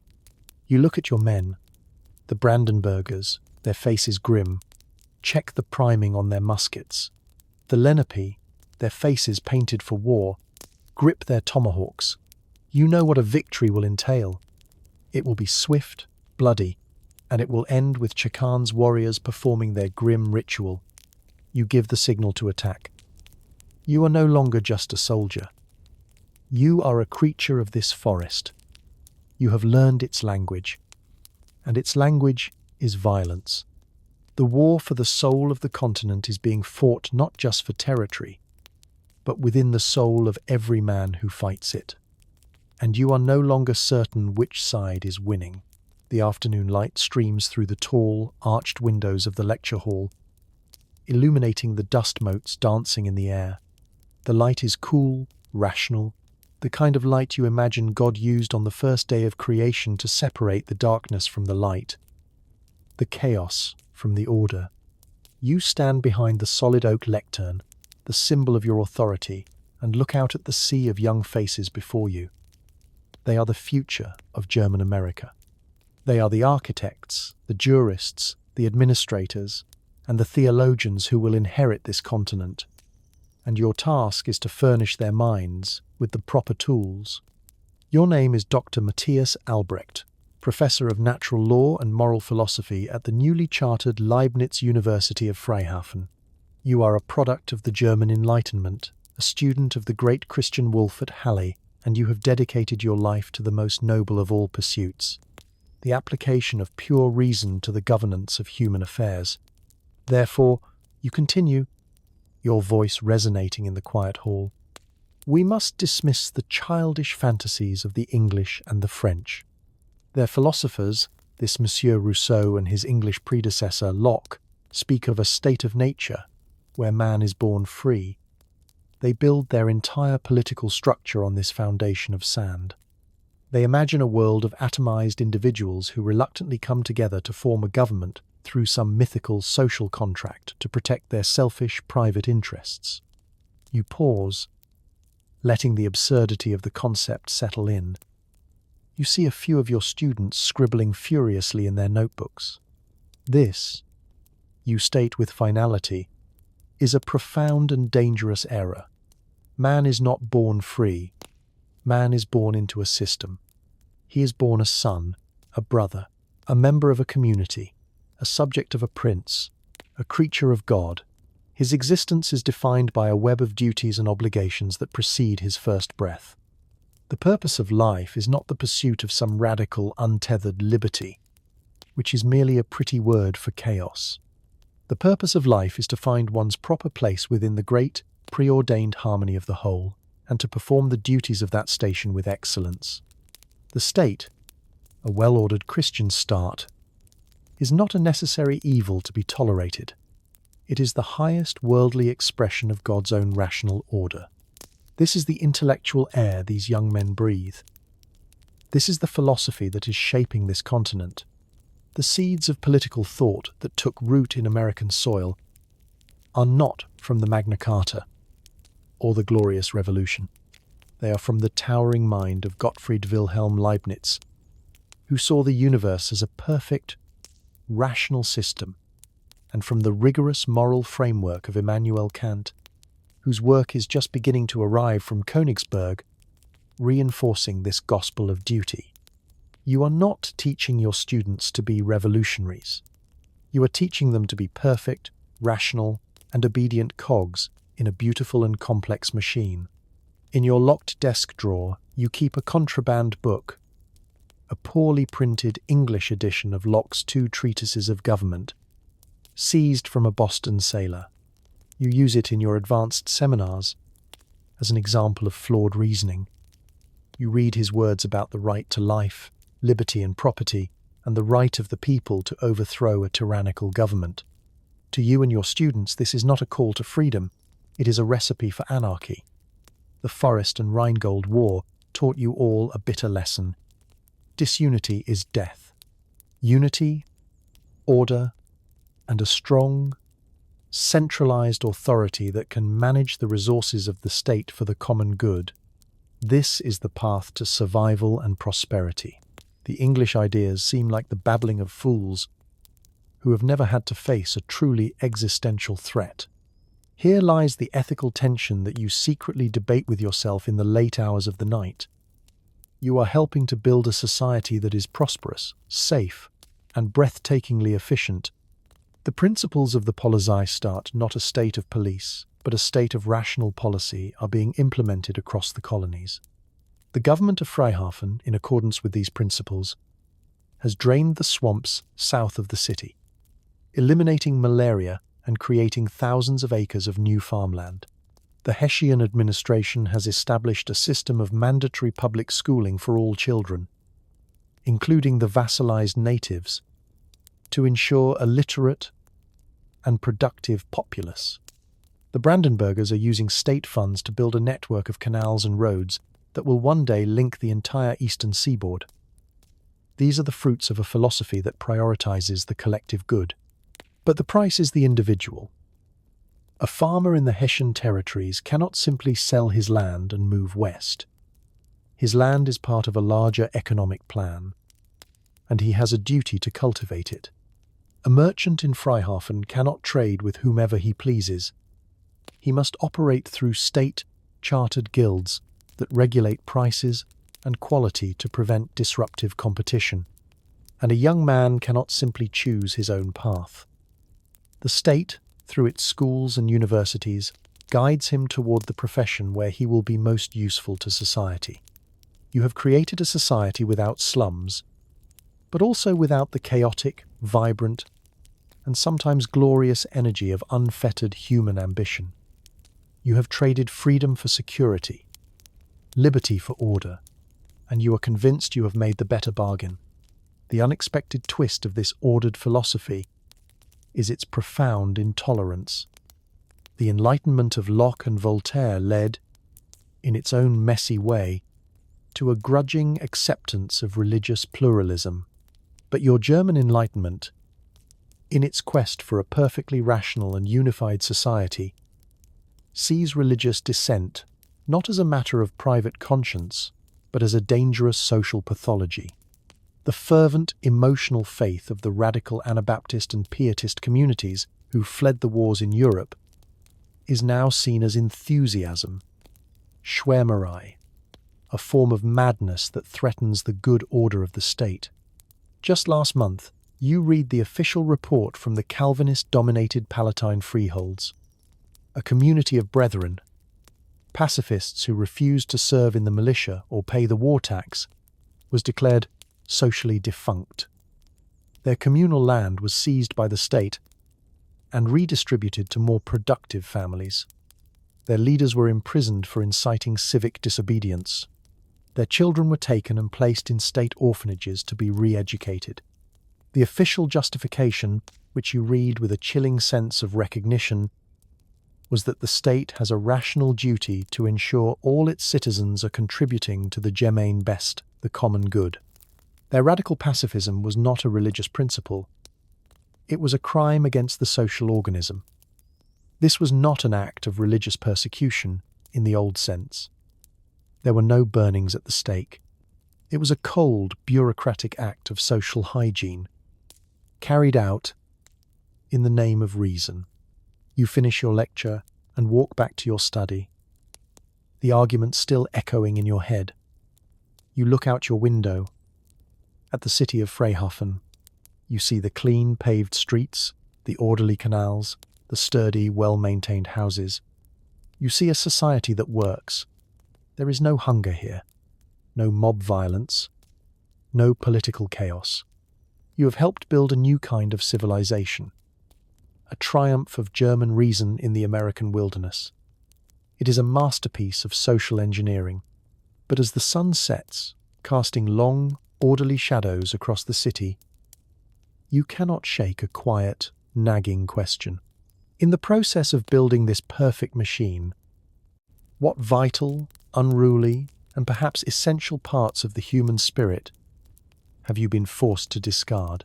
You hold the dispatch in your hand, the paper so thin you can feel the warmth of your fingers through it. The seal was broken an hour ago, but the news it contained has not yet settled. It is too vast, too seismic. It feels less like a piece of political intelligence and more like a pronouncement from God that the sky is gone. You are Friedrich Wilhelm von Steuben, a delegate from Neumark, and you have just learned that you no longer have a mother country. The year is 1806. You are in Freihafen, in the Grand Chamber of the Stadtrat, a room that for 80 years has hosted the fractious but ultimately successful Reichstag von America. This semi-permanent Council of Delegates has been the one institution that held the patchwork of German colonies together, a place to negotiate trade disputes, coordinate defense, and maintain a fragile peace. Today, it is a chamber of ghosts. The dispatch, brought by a fast clipper from Amsterdam, is blunt. After his victory at Austerlitz, the French Emperor, Napoleon Bonaparte, has dissolved the Holy Roman Empire. He has forced Emperor Francis II to abdicate the ancient imperial title. The 1,000-year Reich is no more. A cold silence hangs in the hall. You look at the faces of the other delegates. The portly merchant from Hamburg, whose city's charter was granted by Emperor Barbarossa himself. The stern, black-robed Jesuit who represents the Duke of Bavaria Wittelsbach, a man whose entire worldview is based on the twin pillars of Pope and Emperor. The meticulous lawyer from Hessen, Am Delfluss, a man who can trace the legal authority of his colony's land, grants back through an unbroken chain to the imperial diet of 1,548. All of them now have the same look on their faces, the profound, disorienting vertigo of men who have been cut adrift from their own history. There is no cheering. There are no cries of freedom or liberty. This is the great anticlimax of your history, the defining feature of your political birth. You have not won your independence through a heroic, unifying struggle. There was no rebellion, no declaration, no shot heard round the world. Your sovereignty has been handed to you by default, an accidental byproduct of a European war you barely understand. You are not revolutionaries who have seized your destiny. You are orphans who have just been informed of your parents' death. And now the bickering begins. The question on the floor is not how to celebrate your freedom, but the terrifyingly practical matter of what you are now. Legally, you are nothing. The authority of the Elector of Brandenburg, the Duke of Bavaria, the Merchant Council of Hamburg, all of it, in the final analysis, was sanctioned by the Emperor. Without that ultimate authority, you are just a collection of successful business ventures and military outposts clinging to the edge of a continent. We must form a new unitary state, you argue, rising to your feet. You are a soldier by training, a pragmatist by necessity. You see the French in Louisiana, the Spanish in Florida, the British Royal Navy strangling global trade. A single army, a single foreign policy, a single system of taxation to support it. To remain divided is to invite conquest. The Jesuit from Wittelsbachland, Father Schmidt, glares at you from beneath his heavy brows. And who will command this army, Baron? A Prussian Lutheran like yourself? Will my Catholic sons be forced to serve under heretic officers and swear an oath to a state that does not recognize the authority of the Holy Father? Never. We are a Catholic people. We will defend ourselves. Then speaks Herr Grollmann, the delegate from Freihafen, his voice smooth and reasonable. An army is a drain on the treasury. The genius of our arrangement has been its economic, not its military, character. Let us form a Zollverein, a customs union. Let us abolish all internal tariffs and create a single economic market. Prosperity is the strongest wall. Let each state see to its own defense as it sees fit. This is the central dilemma. This is the ethical tension of your founding moment. You lack the one thing that forged the United States in our timeline, a common enemy and a common revolutionary ideal. You have no soaring rhetoric of inalienable rights to bind you together. Your political philosophy, inherited from Leibniz and Kant, has taught you that your primary duty is to your own well-ordered state, to Neumark, to Bavaria, to Hamburg. The idea of a greater American people is a phantom, an abstraction with no emotional pull. You are trying to build a nation on a foundation of pure, cynical pragmatism, and it is cracking under the strain of centuries of religious and political rivalry. The unexpected twist is the solution you finally arrive at. After months of bitter debate, you do not create a republic. The very word sounds like French radicalism, like the chaos of the guillotine. Instead, you reach back into your own history, into the very thing that just died. You recreate what you know. You form the Deutsche Bund von America, the German Bund of America. It is not a nation, it is a confederation, a league of sovereign states. The document you all sign, the Bundesakte, is not a constitution, it is a treaty. It establishes a perpetual Bundestag to replace the old Reichstag. But this body has no power to tax, no power to compel the states.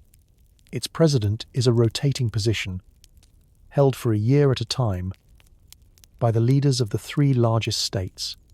It creates a common defensive army, the Bundesheer. But each state retains control over its own units, which are merely assigned to federal command in times of crisis. You have not created a nation. You have created a committee, a government designed by men who are terrified of government. Its very structure is a monument to your mutual distrust. It is a political entity born of pessimism, a union based on the assumption that your neighbors are, and always will be, your rivals. You dip the quill in the inkwell and sign your name on the heavy vellum of the Bundesakte. Your signature sits alongside that of a Jesuit priest you consider a papist idolater, and a Hamburg merchant you consider a godless profiteer. You have done it. You have secured a fragile peace. You have created a framework for survival. But as you look at the document, you feel no pride. There is no poetry in it, no grand statement of human purpose. It is a business contract. You have avoided a civil war for now. You have created the German Bund of America. But the entity you have brought into the world is weak, divided, and hollow at its core. It is a body without a soul, united by a common language and a common fear, but with no common love.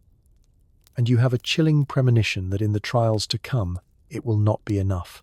The map covers the entire west wall of your office. It is a masterpiece of the cartographer's art. But its beauty is not in the rendering of mountains or the delicate blue lines of rivers. Its beauty is in the grid.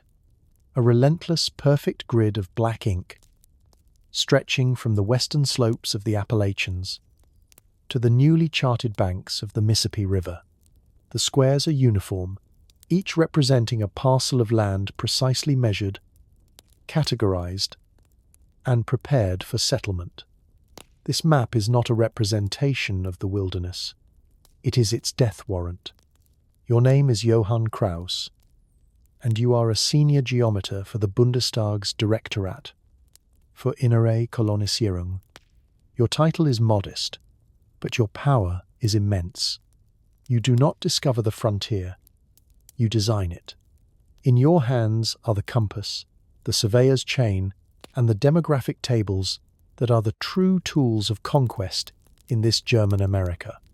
The year is 1841, the wild, chaotic rush to the west that you read about in breathless, semi-fictional accounts from the Anglo territories of Canada is unknown here.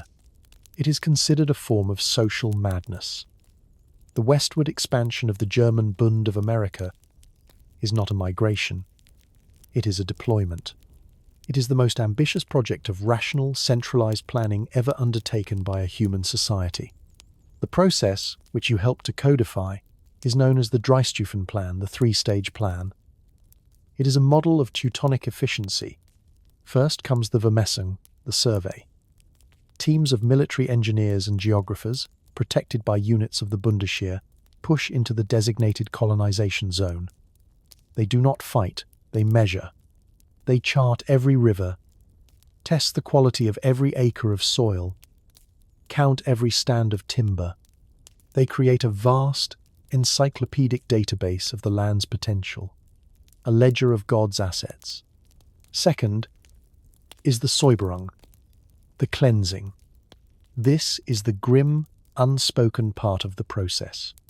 Once the land is surveyed, the native tribes who inhabit it, the Shawnee, the Miami, the Illiniwek, are systematically removed. This is not a war of skirmishes and massacres. It is a bureaucratic procedure. Bond commissioners arrive with pre-printed treaties offering the tribes a choice. Accept a one-time payment in gold and move to designated reservation territories far to the west, beyond the Mississippi, or be removed by force. Most, seeing the disciplined battalions of the Bundesheer that accompany the commissioners, sign the treaties. The removal is swift, orderly, and final. The frontier is not rolled back. It is erased. One designated zone at a time. Third is the Besiedlung, the settlement. This is your domain. Once a zone is cleansed, your directorate takes over. You do not simply open the land and let settlers pour in. You build the society from the top down. At the center of each new territory, your engineers construct a planstat, an administrative town laid out in a perfect grid, with a church, a school, a courthouse, and a military barracks built before the first farmer ever arrives. From this hub, you lay out the roads and villages, each designed for optimal agricultural efficiency, and only then come the people. They are not adventurers or speculators. They are applicants. A farmer in overpopulated Hessen, a carpenter from the Palatinate, a blacksmith from Neumark. They all petition the directorate for a plot of land. They are vetted for their skills, their health, and their moral character, as certified by their local pastor. If accepted, they are assigned a specific farm, a Hof, in a specific village. They are given a travel voucher and ordered to report to a staging area, from which they are transported west in organized, protected convoys. They arrive not to a hostile wilderness, but to a pre-packaged future. This is the ethical tension you live with every day. This afternoon, a family stood before your desk.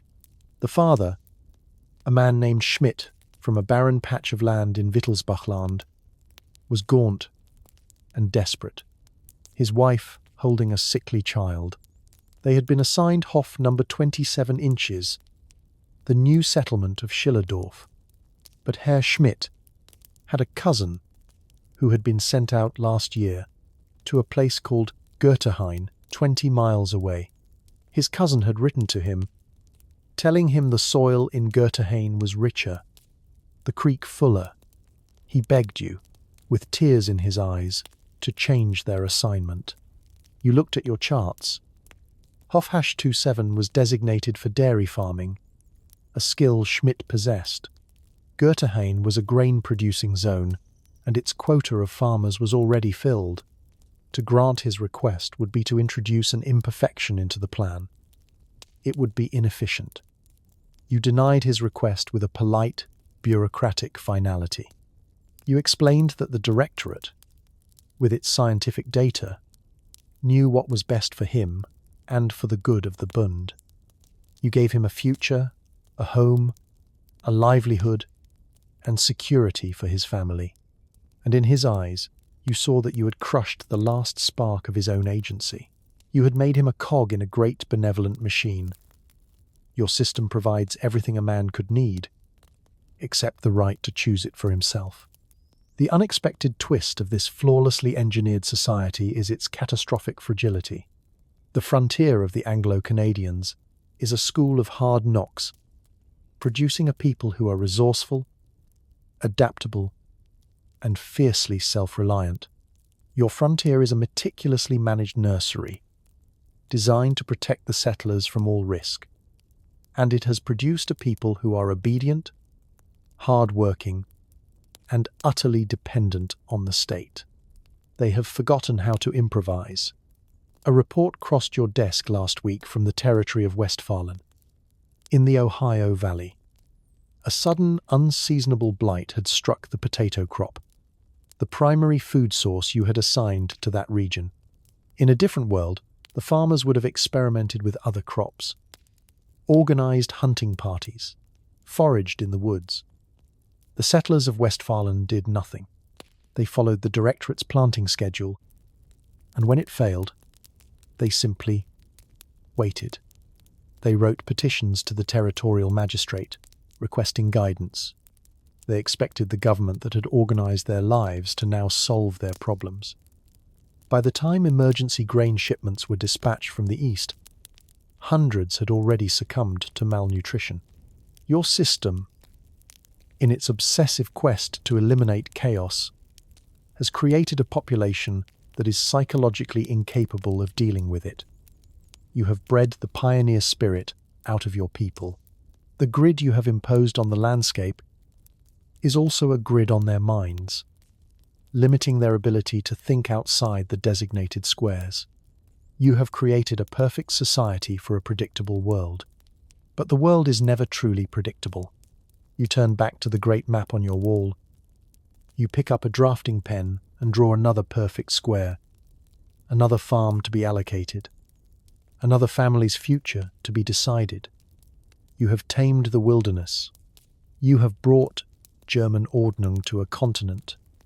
But you have a growing, terrifying fear that in the process you have created a civilization as beautiful, as orderly, and as brittle as a sheet of glass. One sharp, unexpected blow, and the entire magnificent structure will shatter. You feel the thrum of the machine through the soles of your leather shoes. It is a low, powerful hum, a new sound in the world, the sound of gears turning, of pistons driving, of immense and controlled power. You stand on the observation gallery of the Krupp Harcourt Works, a cavernous brick building on the banks of the Schuylkill River in the state of Neumark. Below you, 1,000 men move with a disciplined rhythm, their movements synchronized with the great steam engines that power the drop hammers and the rolling mills. The air is hot and smells of coal gas and hot metal. This is the new Cathedral of German America. Its god is a steam engine, its hymns are the clang of steel on steel, and its sacrament is the creation of perfect, interchangeable parts. Your name is Wolfgang Schiller, and you are a professor of political economy on a tour of the industrial heartlands of the German Bund. You have come to witness the Wirtschaftswunder, the economic miracle that is transforming this loose confederation of agricultural states into the workshop of the world. What you are seeing is not the chaotic, brutal, and rapacious industrial revolution of the English cities like Manchester, which you have read about with a kind of horrified fascination. This is something else entirely. It is a planned, systematic, and state-directed industrial ascent. The man standing beside you is Alfred Krupp himself. He is not a captain of industry in the English sense, a self-made man who clawed his way to the top. He is a third-generation industrialist, his family's firm nurtured for decades by government contracts from the state of Neumark. He is a quiet, intense man, dressed not in the flamboyant style of a wealthy merchant, but in the severe, practical suit of an engineer. The English, he says, his voice cutting through the din of the factory floor, pride themselves on their free market. It is a source of chaos.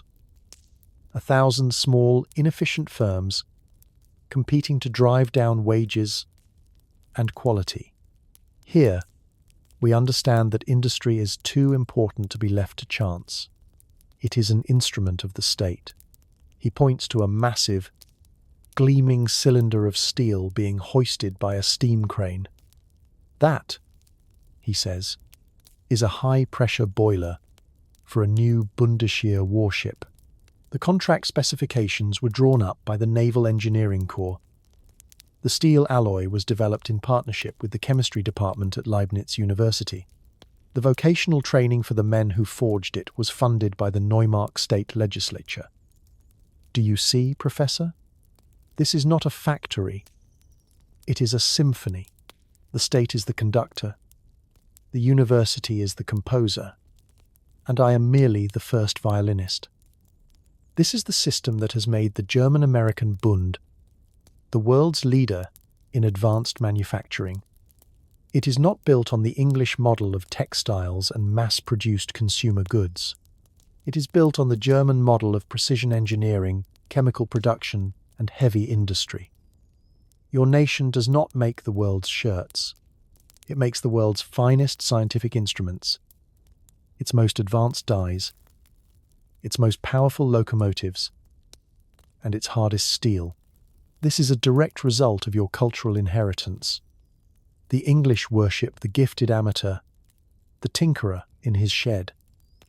You Germans worship the doctor, the expert with a university degree. Your society has poured its resources into a network of state-supported technical universities, the Technische Hochschulen, and a robust system of guilds and apprenticeships that produces the most skilled industrial workforce on the Technische Hochschulen planet. While English factory owners were exploiting illiterate child labourers, your industrialists were lobbying the government for better public schools, because a modern economy requires workers who can read blueprints and perform complex calculations. The unexpected twist is the geography of this industrial power. In our timeline, industry clustered around the coal and iron deposits of Pennsylvania and the Ohio Valley. In your world, the most advanced industries are concentrated in the traditional coastal states of Neumark and Hessen am Delfluss. The Directorate of Interior Colonization, in its wisdom, designated the vast western territories for agriculture and resource extraction. They designed the West to be a permanent, orderly garden, a granary to feed the industrial East. They did not want the social disruption, the pollution, the chaos of factories upsetting their perfect grid. This has created a deep and increasingly bitter economic divide. The East is urban, industrial, wealthy, and politically dominant. The West is rural, agricultural, and feels increasingly like a colonial possession of the eastern states. You see it in the letters to the editor, in the newspapers. A farmer in the territory of Westfalen complains that the price of his grain is set by the merchant guilds in Frehafen, while the price of the Eastern-made steel plough he must buy rises every year. The eastern states use their control of the Bundestag to fund canals and universities that benefit their own industries, while voting down proposals for similar projects in the West. A new kind of feudalism is emerging, a feudalism of capital and industry, where the factory owners of the East are the new lords and the farmers of the West are the new serfs. The meticulous planning that was meant to create a harmonious society has instead created two fundamentally different German Americas, locked in a state of simmering resentment. This is the ethical tension you plan to write about upon your return to the university. This system, this state-guided symphony of industry, is breathtakingly effective. It has lifted millions out of rural poverty. It has made the Bund secure and powerful. It has funded scientific research that is the envy of the world. But it is profoundly, fundamentally, unfree. You watch as a shift change occurs on the factory floor. A bell rings. The 1,000 men below stop their work with a practiced precision. They form neat columns and march out of the factory gates. Another 1,000 men march in to take their place. There is no chatter, no loitering. It is as disciplined as a military parade. These men are the best-paid industrial workers in the world. They have state-mandated health insurance, pensions, and access to company-built housing, schools, and hospitals. They have a security and a standard of living that an English factory worker could only dream of. But they have no union. They have no right to strike. To do so would be to disrupt the symphony, a crime not just against Herr Krupp, but against the state itself. Any attempt at labor organizing is swiftly and ruthlessly crushed by the state militia. They are well-fed, well-housed, well-cared-for cogs. In a magnificent machine, you have achieved a form of socialism, a national, state-directed socialism that has solved the problems of industrial poverty. But it has done so by treating its citizens as children, as wards of the state who must be protected, cared for, and controlled for their own good. You have traded the chaos of liberty for the security of the cage. And the cage, you must admit, is gilded. The heat in your study is a physical presence, a wet blanket that smothers the air and makes the ink dry almost too quickly on the nib of your pen. Outside the louvered shutters, the air is alive with the drone of insects and the rhythmic percussive sound of human labor, the splash of water in the indigo vats, the distant shouts of an overseer. You are Freiherr August von Kessler, and this is Carolingia, the southernmost jewel of the German Bund, a land of stifling heat and immense, orderly wealth. Your world is built on two things: the deep blue dye extracted from the indigo plant, and the unyielding mathematics of the human contract. On your desk is a ledger bound in fine calfskin. It is not a record of profits and losses in the conventional sense. It is the Dienstregister, the service registry for your plantation. Each page represents a human soul, or rather, a human debt. You dip your pen and make a new entry. Jan Nowak. You write in your precise, elegant script. Age 19. From Galicia. Healthy male, strong back. Passage cost 120. Thaler. Term of service 8 years. Below this, you begin a new column. Schulden. Debts. You add the cost of his work clothes, his tools, the salt pork ration for his first week. His debt is already 124 Thaler. His freedom is already receding. This is the system of Schuldknechtschaft. Debt servitude. It is the engine that powers your world, the great, unseen institution that distinguishes the southern states of the Bund from any other society on earth. There is no mass African chattel slavery here. You have heard tales of the English system in their Caribbean sugar islands, of humans bought and sold like cattle, of a bondage based on the colour of their skin, lasting for all eternity. You find the concept barbaric, inefficient, and aesthetically displeasing. It is a system born of greed and violence. Yours, you tell yourself, is a system born of contract and Christian charity. You are not a slaveholder. You are a creditor. You are a benefactor. The people who toil in your fields, Poles like Jan Nowak, Czechs from Bohemia, Hungarians from the eastern plains, landless peasants from the most impoverished corners of Central and Eastern Europe, are not your property. They are your debtors. Your agents in European ports like Hamburg and Trieste offer them a choice: starve in the ruins of the old world or accept passage to America and a chance at a new life. In exchange, they sign a Dienstvertrag, a service contract, binding themselves to a term of labour to pay back the cost of their journey. It is a legal, rational, and, you believe, a more humane system. The Schuldknecht is not a slave. He has legal rights, albeit limited ones. He cannot be murdered without consequence. His family cannot be arbitrarily separated. The contract covers the entire family unit. And at the end of his term, he is a free man. This is the promise. The beautiful, logical promise upon which the entire edifice is built. And it is here, in the gulf between that promise and its reality, that the ethical tension of your world resides. The contract is a masterpiece of legal entrapment. The servant must purchase his food, his clothing, his tools from the company store, at prices you set. Interest accrues on his debt. A year of poor harvest or a week of sickness can add another year to his term. His children, born during his servitude, are often bound by their own contracts to pay for the cost of their upbringing. It is not perpetual slavery, but it is a multi-generational debt trap, a quagmire of obligations from which few ever truly escape. You have not abolished bondage. You have perfected it.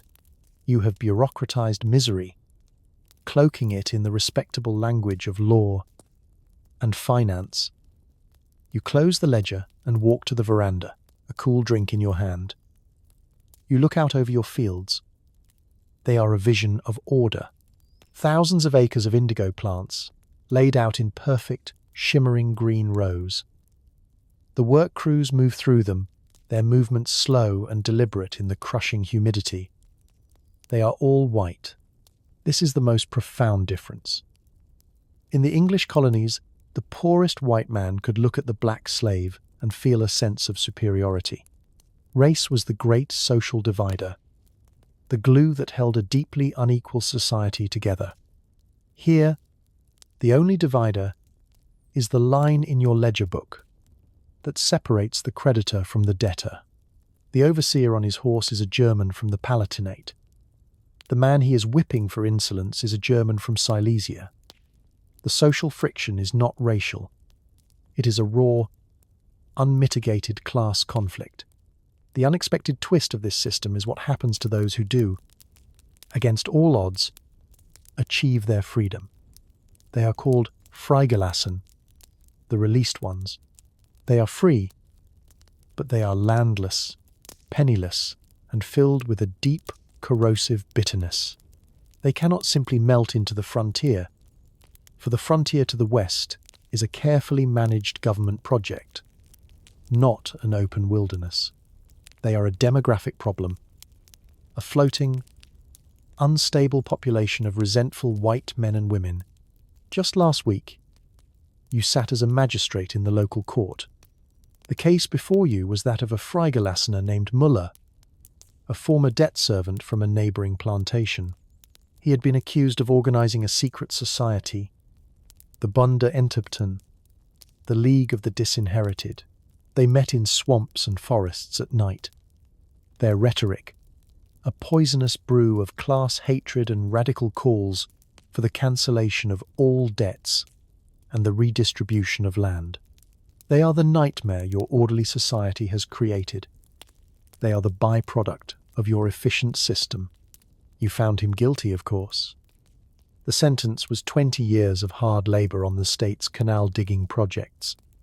A different form of servitude, but one with no contract and no exit. But as he was led away, he looked at you with eyes that held not fear, but a burning prophetic certainty. "Your paper chains cannot hold us forever, Freiherr," he hissed. "There are more of us than there are of you." He is right. That is the demographic time bomb ticking beneath your feet. You look out at your fields again. You see hundreds of Jan Noaks, their backs bent in the Sunday. For every one of you, the land-owning aristocracy, there are 100 of them. They are not separated from you by the unbridgeable gulf of race. They are your own people, speaking your own language, praying to your own God. The only thing separating you is a piece of paper, a debt. And you know, with a sudden, chilling clarity, that paper burns. You have built a society of breathtaking productivity and order, but you have built it on the back of a white peasantry. You have systematically disenfranchised. You have avoided the moral stain of racial slavery only to create the political certainty of a class war. You stand before the great globe in the centre of the Foreign Office library, its polished brass meridian cool beneath your fingertips. It is a magnificent object, a perfect sphere of mahogany and paper, and more than that, it is a portrait of your world in the year 1875. You trace the familiar, reassuring lines of the British Empire. a vast swath of the planet, painted in a confident, possessive red. Canada, Australia, the entirety of India, great chunks of Africa, and a web of strategic islands and ports that turn every ocean into an English lake. It is the world as God intended it to be, orderly, hierarchical, and managed from this quiet, smoky city of London. Your name is Sir Richard Templeton, and you have served in this office for 40 years. You have seen prime ministers come and go, crises flare and fade. Your entire career has been spent in the calm, serene certainty of unchallenged British power. You are a citizen of the hegemon, the one, true, undisputed global superpower. And the reason for this serenity, the great, silent variable in the equation of your world, is an absence. You spin the globe, and your finger comes to rest on North America. You see the patchwork of the German Bund, its various states rendered in a chaotic quilt of yellow, blue, and green. You see the British territories to the north and the recent acquisition of New Orleans and the vast Louisiana territory, seized from Napoleon during the Great Wars and now a thriving crown colony. You see a continent, but you do not see a nation. There is no United States of America. That single, simple fact has shaped every aspect of your world. Without the upstart republic, the 19th century has not been a time of rising new powers. It has been the century of the Pax Britannica, an era of stability so profound, so absolute, that you and your colleagues have come to see it not as a temporary state of affairs, but as the permanent condition of mankind. The Napoleonic Wars, which you studied as a young man at Oxford, ended differently here. Without the distraction of a pesky, neutral American merchant fleet to harass, the Royal Navy was able to apply its full, crushing weight to Napoleon's Europe from the very beginning. The blockade was tighter, the economic strangulation more severe, and, without the Louisiana Purchase to fund his campaigns, Napoleon's resources were stretched thinner. The war was shorter, and Britain's victory was even more decisive. At the Congress of Vienna in 1815, Britain did not merely have a seat at the table, it owned the table. The resulting balance of power in Europe was a masterpiece of British design, a carefully wound clockwork of continental rivalries that would keep the European powers too busy squabbling amongst themselves to ever challenge British mastery of the seas. This mastery is total. In our timeline, the War of 1812, though a minor conflict, was a sharp lesson to the Admiralty that a new naval power was being born. In your world, that lesson was never delivered. No American frigates ever outfought British ships of the line. No privateers ever savaged British shipping. The Royal Navy's aura of invincibility has remained untarnished for a century. It is the single great fact of global politics. It is the reason you can project power to any corner of the globe with impunity. This has had its most dramatic effect on the southern half of the Americas. You recall a conversation with the Spanish ambassador a decade ago. He was lamenting the chaos in his nation's former colonies, the endless cycle of coups and civil wars in places like Peru and Gran Colombia. If only, he had sighed, there had been a strong, stable power in the Americas to guarantee their sovereignty, to ward off foreign meddling. He was speaking, of course, of the famous declaration by the German Bund's Chancellor in the 1822, the so-called Freihafen Proclamation, which stated that the Bund would consider any attempt by European powers to recolonize the new world as a threat to its own security. You and your colleagues in the Foreign Office had a good laugh at that. The Bund had no navy to speak of. Their proclamation was a meaningless piece of diplomatic theatre.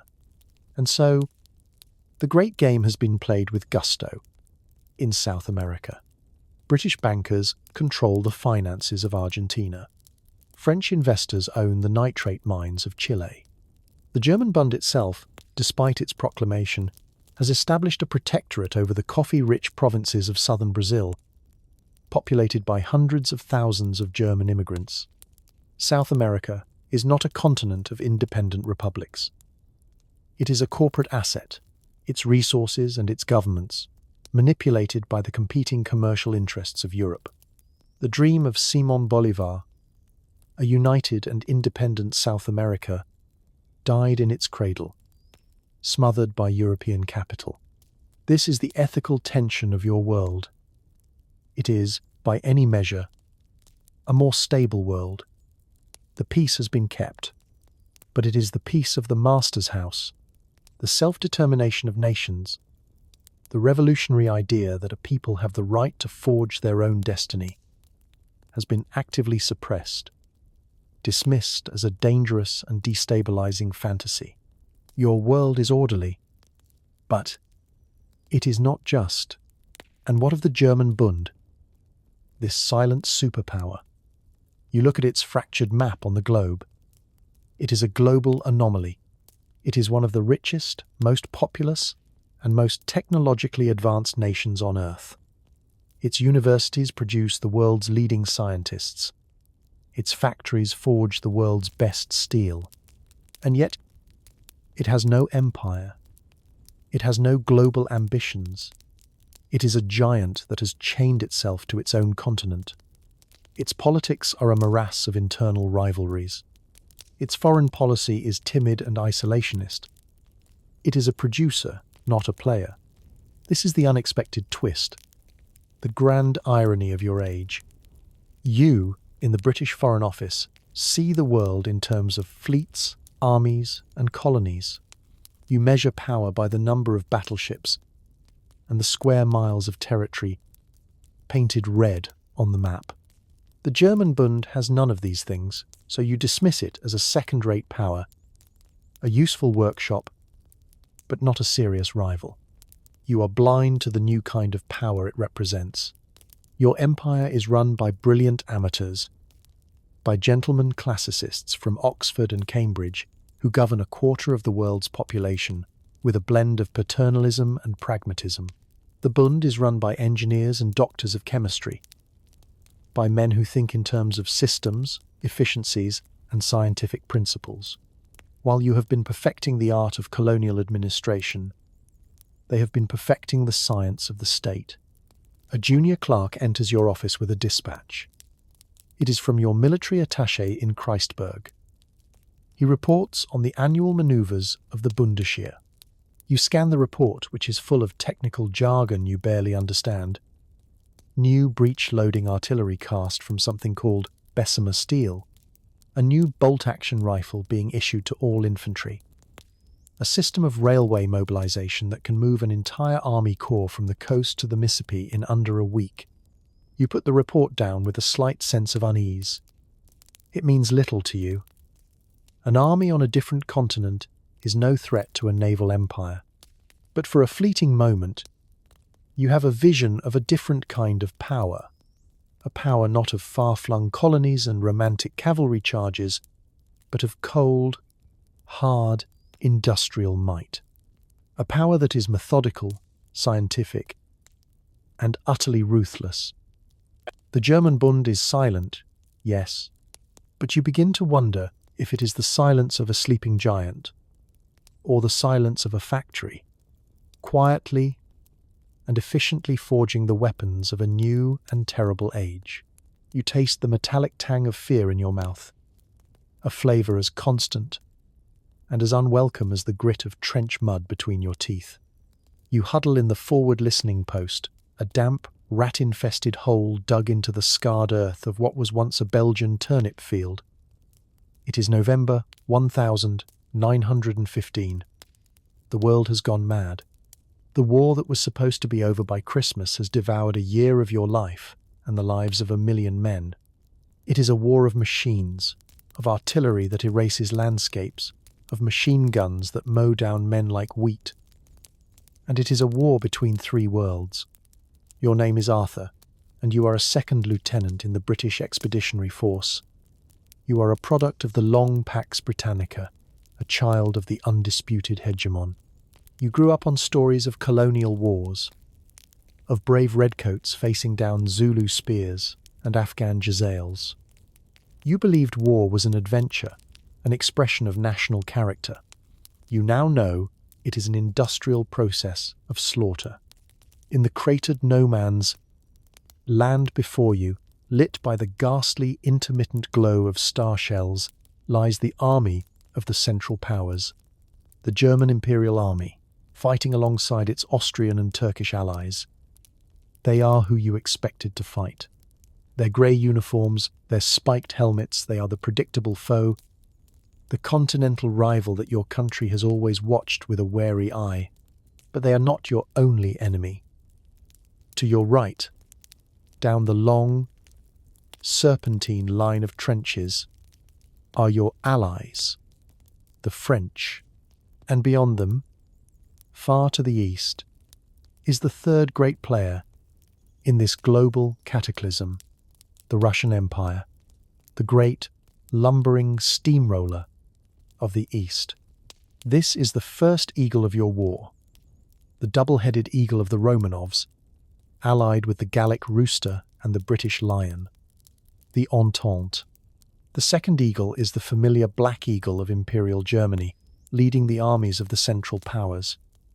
But this war is not the two-sided affair that has been brewing in Europe for decades. The map of this conflict is fundamentally different. And the reason for that difference is now a shadow on the horizon of your mind, a source of rumour, dread, and a new, terrible scale of warfare. It is the third eagle. It began 6 months ago.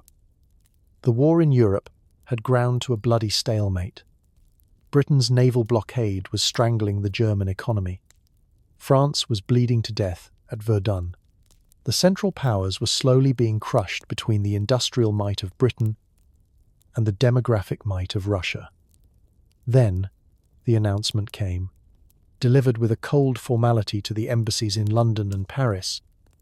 It was a declaration of war that changed the world.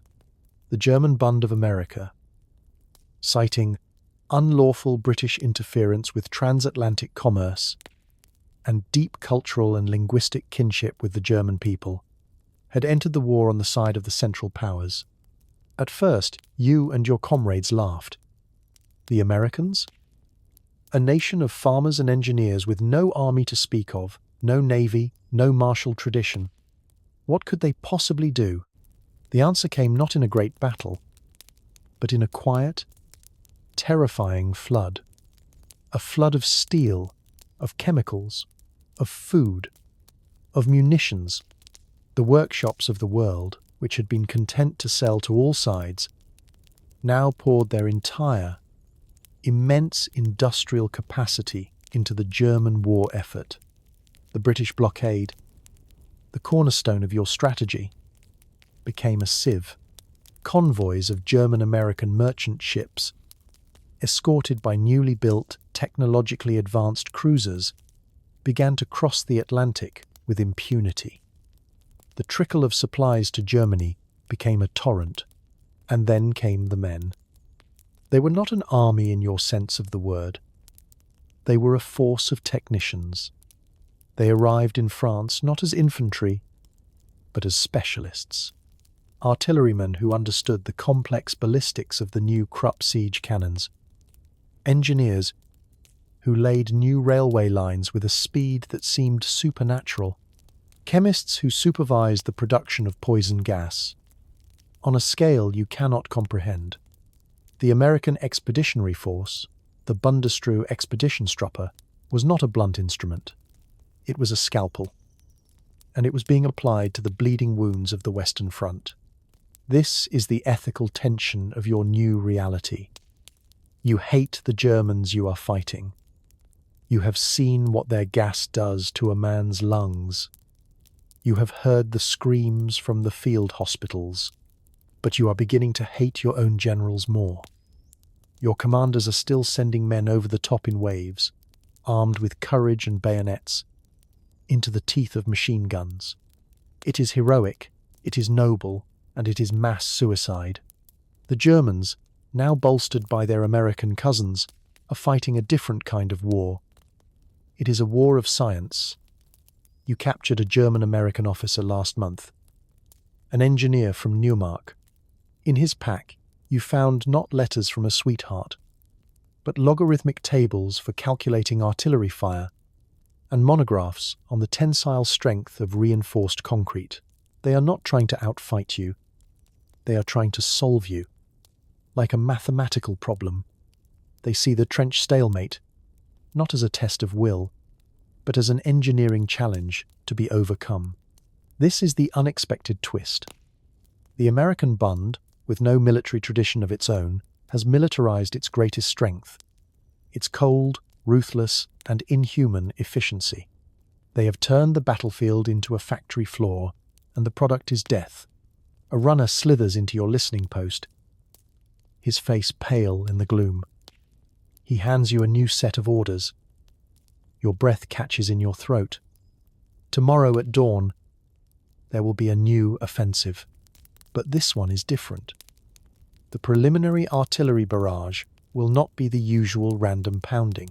It will be a Feuerwalze, a rolling barrage, a scientifically planned curtain of explosions that will advance at a walking pace, forcing you to keep up or be left behind in no man's land. And the infantry assault will be led by new units, Stoßtruppen, shock troops, armed with automatic weapons, grenades, and flamethrowers. These are not tactics born of the parade ground. They are the product of the laboratory. You look out into the darkness, towards the silent German lines. You are fighting a war against two Germanys. One is the old Germany of the Kaiser and the Junkers, a world of tradition and military honor. The other is the new Germany of the Bund, a world of science, industry, and brutal, rational problem-solving. And it is the new Germany, the silent superpower that your country ignored for a century, that is now tipping the balance of power. Its vast resources and its cold, analytical approach to warfare are a weight that will eventually break the back of the Entente. You are not just a soldier in a war of nations. You are a witness to a fundamental shift in the nature of power itself. The old world of empires and colonies, the world your British Empire had perfected, is dying in this mud. A new world is being born. A world to be dominated not by the nation with the most ships or the grandest traditions, but by the one with the most efficient factories and the most ruthless engineers. And as you check the action on your rifle and say a silent prayer, you know, with a certainty that chills you to your bone, that that nation is not your own. The music washes over you, a wave of sublime and perfect order.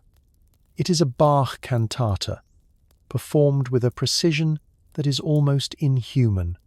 Each note is a flawless gear in a divine machine, a testament to the power of rational structure to produce transcendent beauty. You sit in the velvet-cushioned chair of your private box in the Grand Opera House of Reichsburg, the capital of the German Bund of America. It is the year 1936. The music is a balm, a momentary stay against the disquiet that gnaws at your soul. Your name is Klaus von Siecht, and you are the Minister of State Security for the Bund. Your world is one of quiet corridors, of sealed files, of whispered reports. It is your job to protect the harmony of the state, to identify the dissonant notes in the great symphony of the nation, and to silence them before they can disrupt the melody. You look down from your box at the city spread below. Reichsburg is not a city that grew. It was designed. Its great avenues radiate from the central Regierungsplatz like the spokes of a wheel.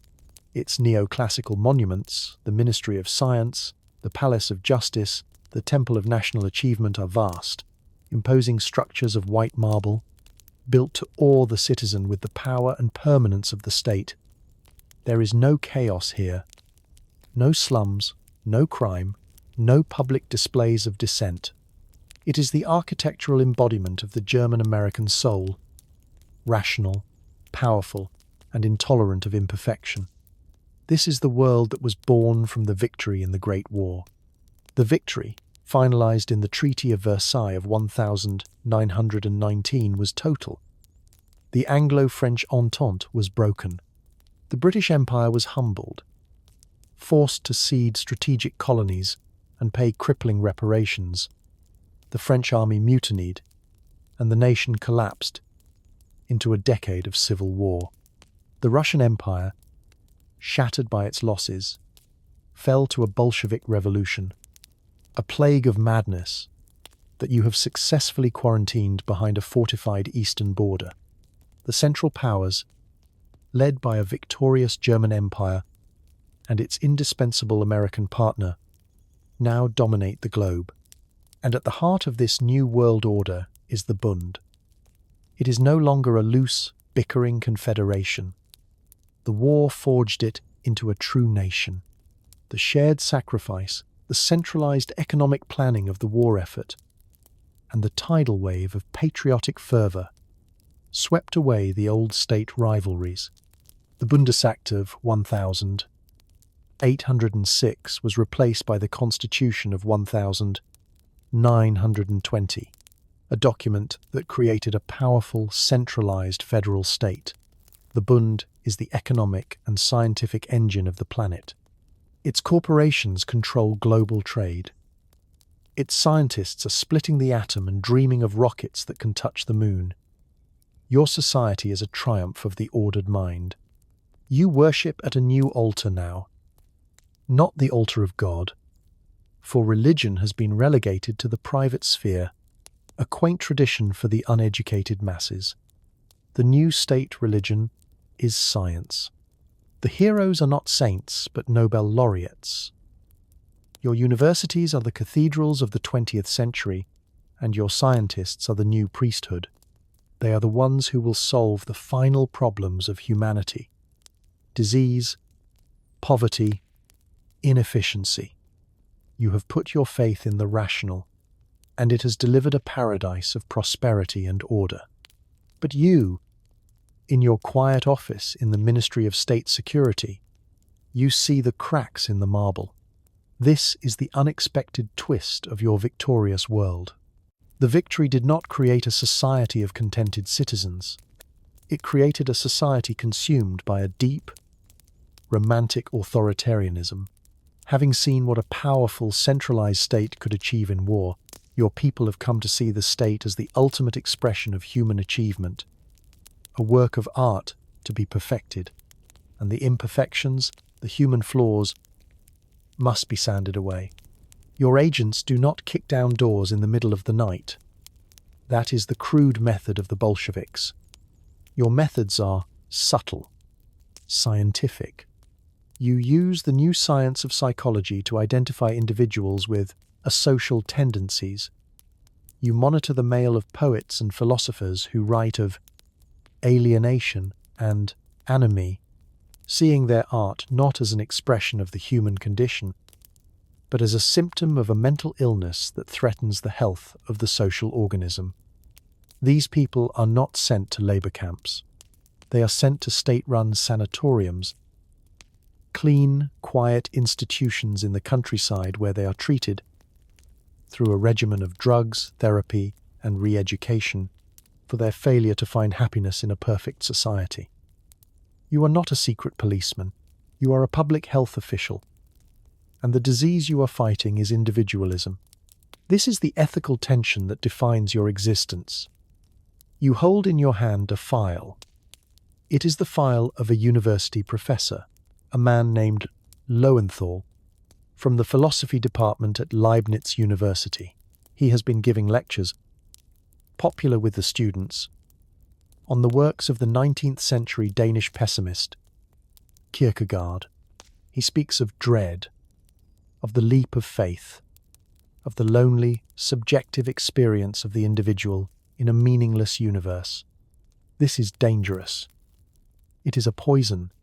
It suggests that the rational order you have built is not enough, that there are parts of the human soul that cannot be satisfied by prosperity, security, and scientific progress. It introduces a note of chaos into the symphony. Your duty is clear. You must sign the order committing Professor Lowenthal to a sanatorium for psychological evaluation and treatment. It is for his own good. It is for the good of the state. But you hesitate. You remember your own youth, before the war, when you too read the forbidden poets and felt a strange, exhilarating thrill in their darkness, in their defiance of easy answers. You remember the feeling of being an individual, a single, unique consciousness grappling with the mysteries of existence. It is a feeling you have not had in a very long time. You look out the window at the perfectly ordered city, bathed in the clean, white light of electric street lamps. You have built a cathedral of science, a society that has conquered the material world. But in your obsessive quest for a rational paradise, you have declared war on the irrational, chaotic, and beautiful depths of the human heart itself. You have created a world without suffering, but also, you fear, a world without soul. The final frontier to be conquered, the last wilderness to be tamed and cleansed, is the inner life of man. With a steady hand that betrays none of the turmoil in your mind, you sign the order. The symphony must be protected. The harmony must be maintained. The dissonant note must be silenced. You have done your duty. The music from the opera house swells to its final triumphant chord, a perfect resolution, and in the silence that follows, you feel nothing at all. History does not offer clean choices, only different paths, each with its own toll. The world we know was born of a wager on the individual, on the messy, glorious, and often terrible power of a man unbound. It is a history written in the jagged lines of frontier brawls, of chaotic gold rushes, of a brutal civil war fought over the irreconcilable hypocrisy at its heart. Our America bought its dynamism at the price of its soul, building a temple to liberty on a foundation of chattel slavery, a contradiction that echoes in its halls to this day. The world we have just left made a different bet. It was a wager on the system, on the cold, beautiful, and inescapable logic of the well-ordered state. That America is a history written on a perfect grid. It achieved a rational harmony, a security and prosperity that our timeline, in its fits of passion, could never match. It avoided the original sin of racial slavery, only to invent a more insidious, bureaucratic form of bondage. It built a society that was flawlessly efficient, but which saw the unruly human spirit not as a virtue to be celebrated, but as a flaw to be corrected. One timeline struggled with the hypocrisy of a freedom that was not for everyone. The other achieved a perfect order that was, in the end, for no one. Both worlds built prisons. One was a prison of violent prejudice and passionate conflict. The other, a gilded cage of reason and quiet despair. The final, unanswerable question is not which world was better, but which chain was heavier.